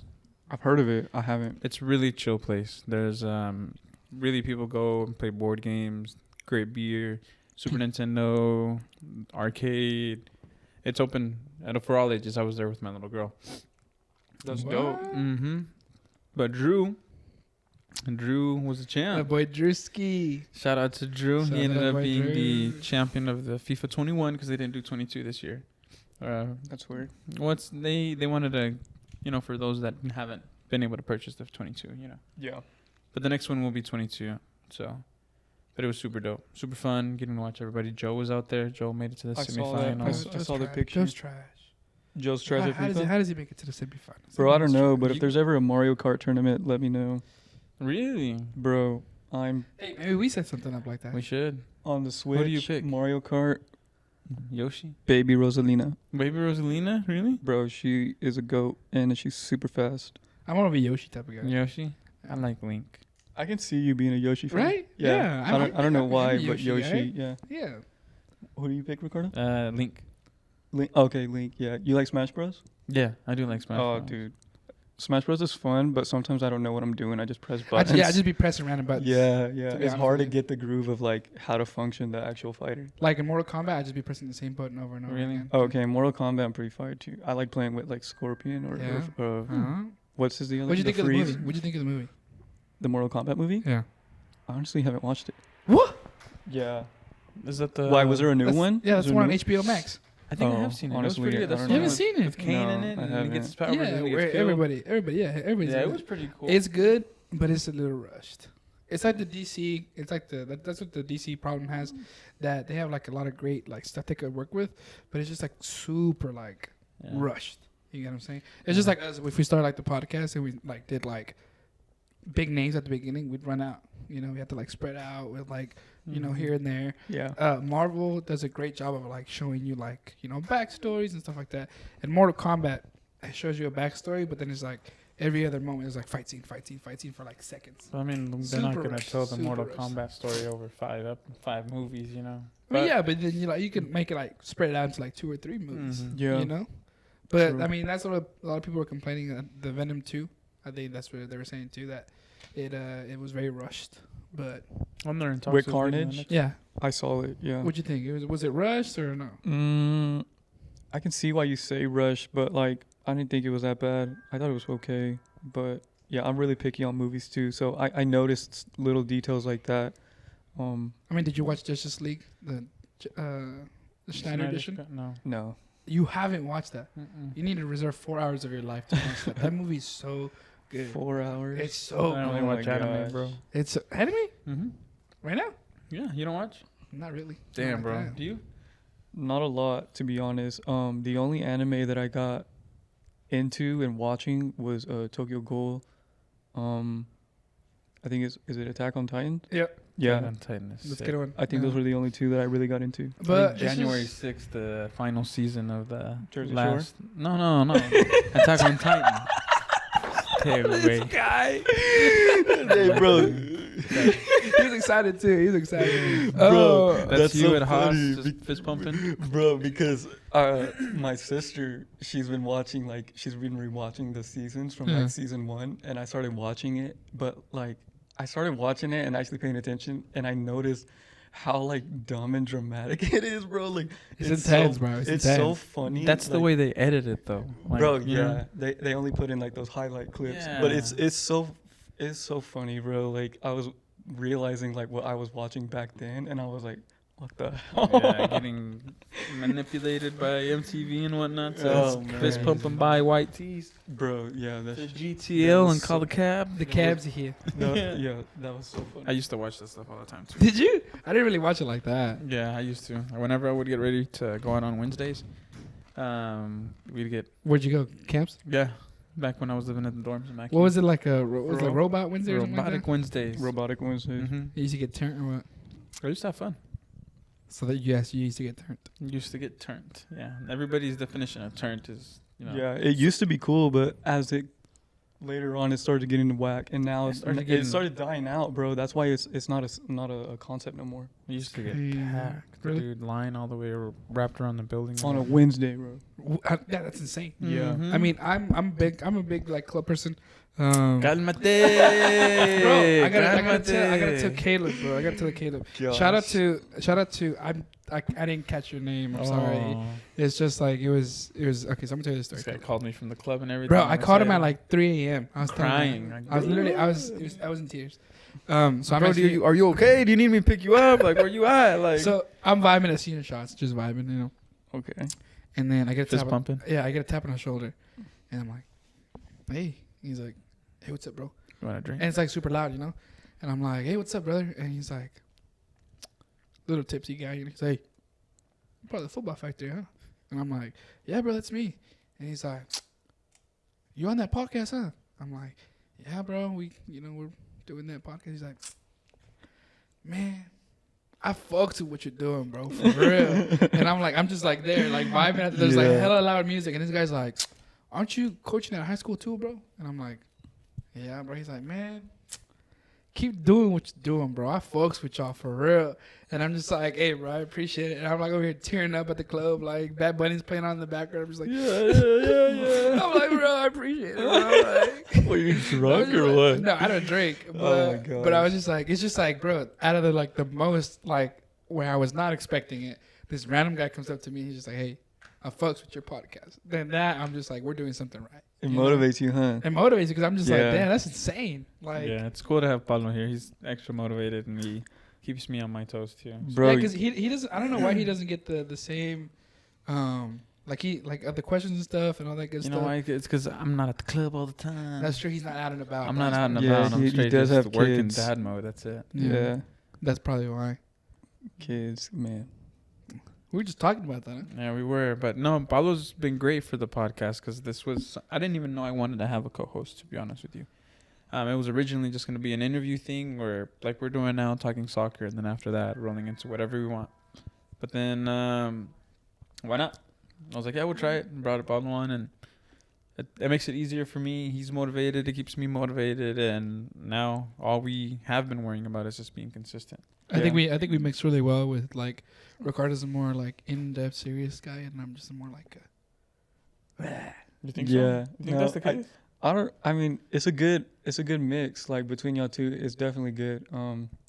Before I even came on, like I would listen to the podcast, and it's entertaining, like to hear and I guess stay tuned because it's funny at the same time, but like, you know, for the soccer community, it's also fun to hear others' opinions. So I think that's what makes it engaging and keeping people listening. I mean, that's one of our biggest things is just being able to give those resources that, you know, we didn't get as kids. Or it's like, you know, I mean, we brought Danny on, we bring, you know, collegiate players and ask them how they got to, you know, the level of success that they got to. And with Danny was especially, you know, interesting because we were able to contact a coach and say, hey, look, what do you look for?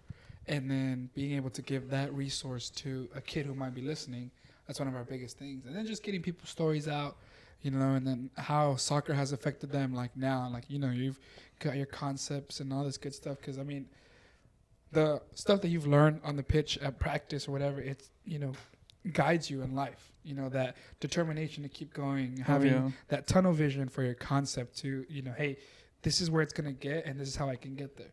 So I'm pretty sure soccer has helped you, you know, get to that level of discipline that you need for a concept to grow. So that's what I kind of feel like I really enjoy doing that podcast because people get to listen to like your story, listen to Danny's story, Jasmine's story, and all these stories. And some people can latch onto those stories and be like, hey, this guy went to Grant. I'm at Grant. You know? He said, this guy went to Nationals. Why can't I go to Florida? Or why can't I go to California?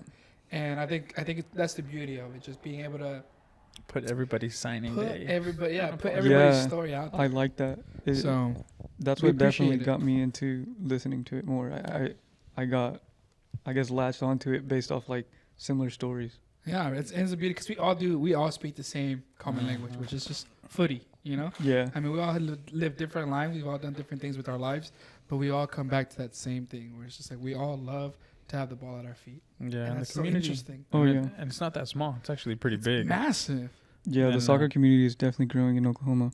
And it's like we already know each other, you know, but this is also a good way to get to know everybody else. Oh, yeah. More in depth. I'm excited for more soccer players to get more in tuned. I do feel like this podcast for Football Factory is, you know, the start of a media presence for soccer for sure. Mm-hmm. And the fact that you guys are capitalizing on it is dope.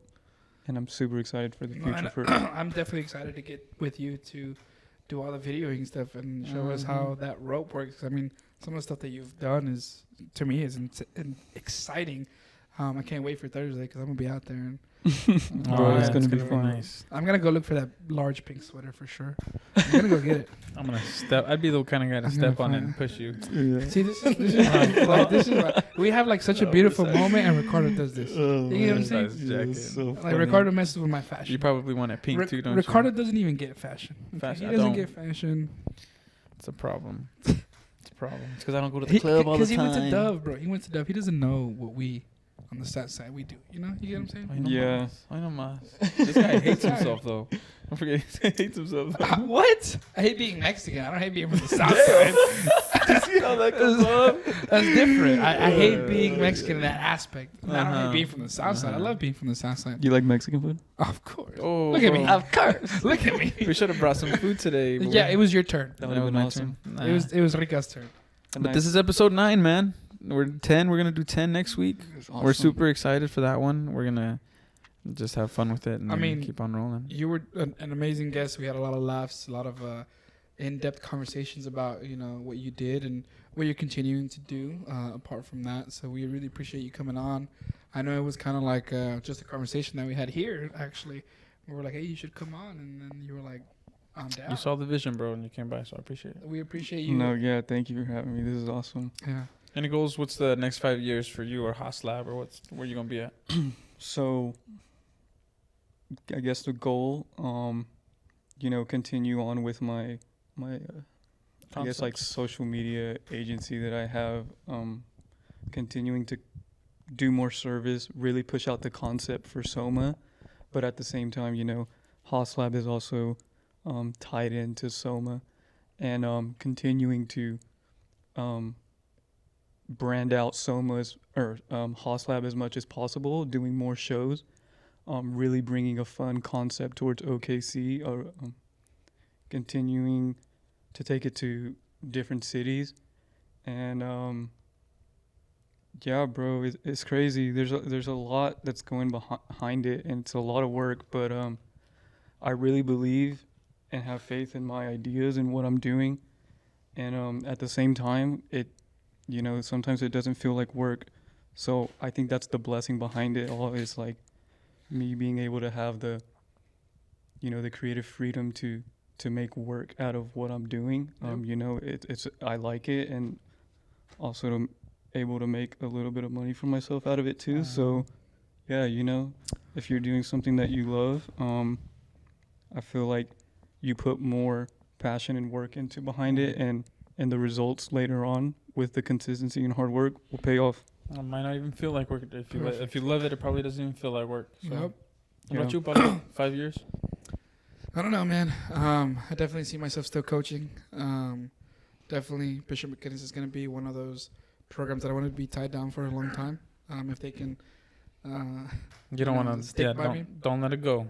You No, have it never now. let- So If they can stand with me and believe in the program that I want to create, definitely be there for a while and have a couple rings on my hand. And, state championship rings. but That'd be awesome. yeah, my biggest thing that I want to do is be able to get those kids to go play college ball. Yeah. No matter where it is, I want to be able to have their skill pay for their education. That's the number one thing. Mm-hmm.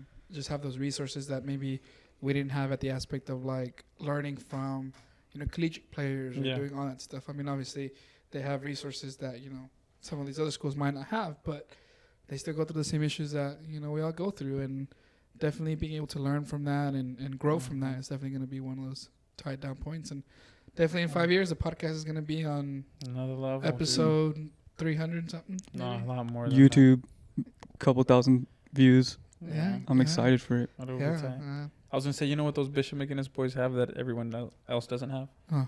Coach Paolo. This is true. Coach Paolo. And maybe a couple of other assistants here and there. Coach Roldan. That'll be cool. Coach Roldan. Well, man, I guess that's a wrap for episode 9. Our sponsors, because we have sponsors. Yeah. Shout out to Selva Studios, the Plant Studios, Hey, for providing the studio space. On top of them selling plants during the day, it's an open media space. If a photographer wants to use the space, if anybody wants to record a podcast, we will record a podcast for you. You just come with the ideas, and we'll provide everything else for you. DNH.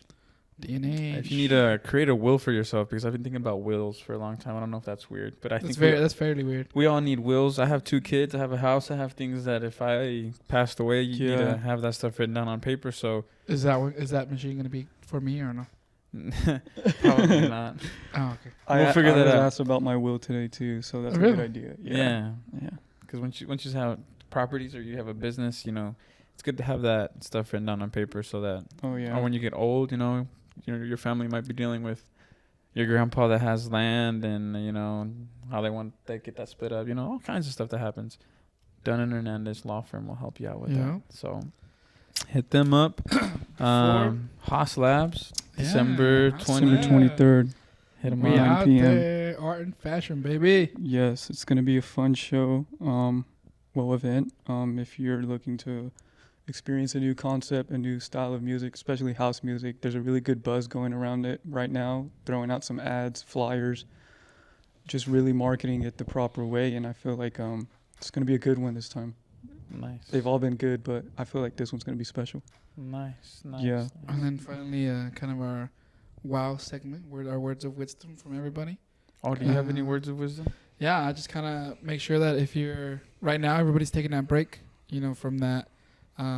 Everybody's on Christmas and the holiday breaks. But if you already started playing soccer, just because I coach at Bishop McGinnis doesn't mean I just want my boys to succeed.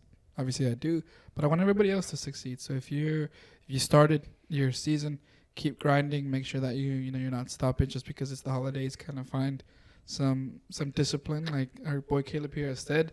It takes discipline to be able to create such a big club and such a big environment. And I mean, he, like he said at the beginning, he wasn't super, great with the taking it serious. Then he gets to a point where he's like, "Bam, let's take it serious." Goes to Become a nationals, professional goes- today. Become a professional Correct. today. Don't wait to be a professional to take soccer professional Take in your the life. steps Be right a professional now. today. Take Caleb. Roldan is a great example. Great guy. Definitely hated him at the beginning because he'd score on me. But a great person. Great Bro, person you to be would've around. man. hated me then, bro. Bro, this guy would have hated me, bro. We didn't even get to the Scoring basketball hat-tricks. segment. Hated me, bro. We skipped the whole basketball segment because we don't want to listen to this. Yeah. But make sure that you guys are grinding. Keep grinding. If you have any questions, for sure, hit us up. I'm always posting on my personal Instagram. I know Ricardo's posting on the Football Factory Instagram. Find him at the club. Yeah, find me at the... No, don't He's find me at the always club. up there. I'm not at the club all the And time. shots. I like the club vibe, but I'm not there all the time. Yeah. Catch me Um, at Sunset. Catch me at the block. No, I don't like the sunset. Catch me outside. How about that? Catch me at Hauslabokc Thursday. But make sure that you guys, if you have any questions, please let us know. I know that Caleb would be a great source for you guys to ask him questions. What are your social media handles? Send them to me too, so I can have them in. Yeah, my Instagram is Caleb Roldan _19. No, that's a whole Facebook different- Caleb Roldan. Yeah, I think those are like my only social media handles right now. Yeah, but personal. if you have any questions about the collegiate level, or if you have plans on starting your own business as well, hit up Caleb. I know he's a busy guy, but I know he's the type of person that will take some time and lead you in the correct way. And if he doesn't know the answers, then I know he'll find somebody for you to assist you, because I consider Caleb a personal good friend, and we've always been kind of each there for each other when we have questions about business, life, soccer, whatever. And I'm super glad that he was able to come on and kind of just speak with us. So apart from that, if you hate a person at the beginning, get to know them, because they're going to become one of your greatest friends. Oh So, yeah, well said. Through footy. Nice. Any words from you, Ricardo? Any advice for me?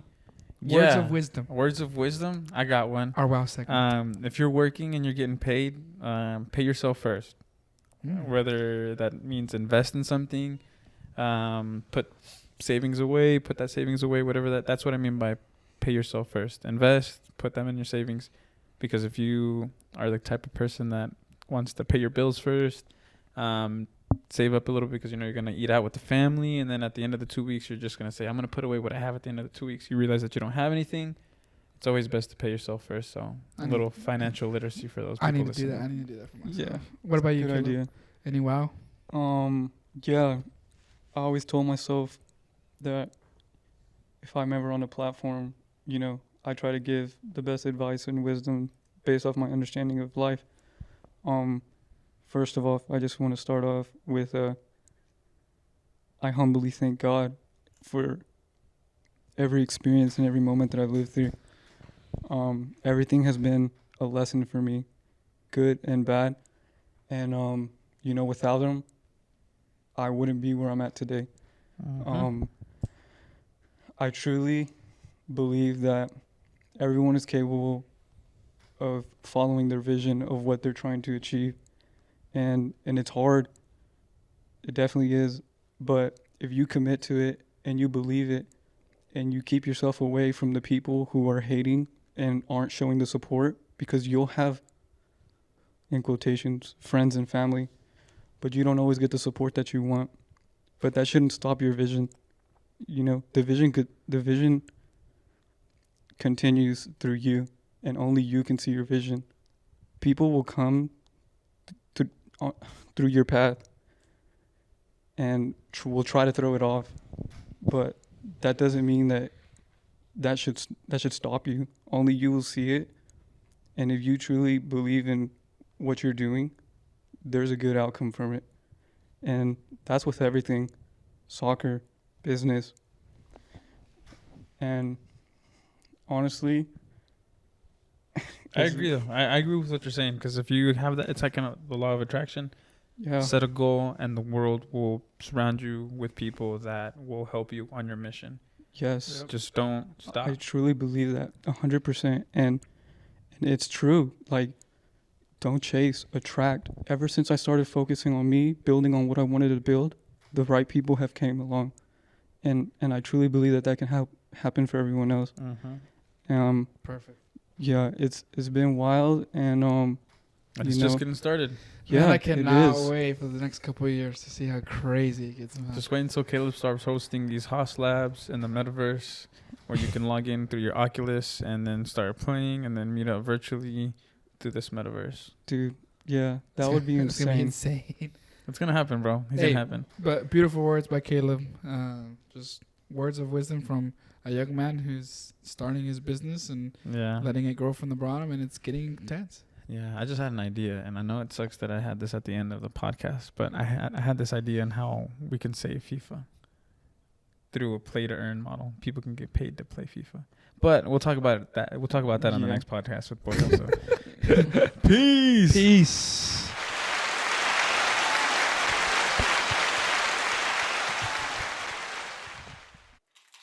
That was dope. Yeah, bro. I thought of a way people can get paid to play FIFA through cryptocurrency, bro. I was thinking, I was like, It has to be through cryptocurrency. man, that underscore that you gave me sounds pretty familiar. What? That Instagram handle. I was like, I think that person sent us a question.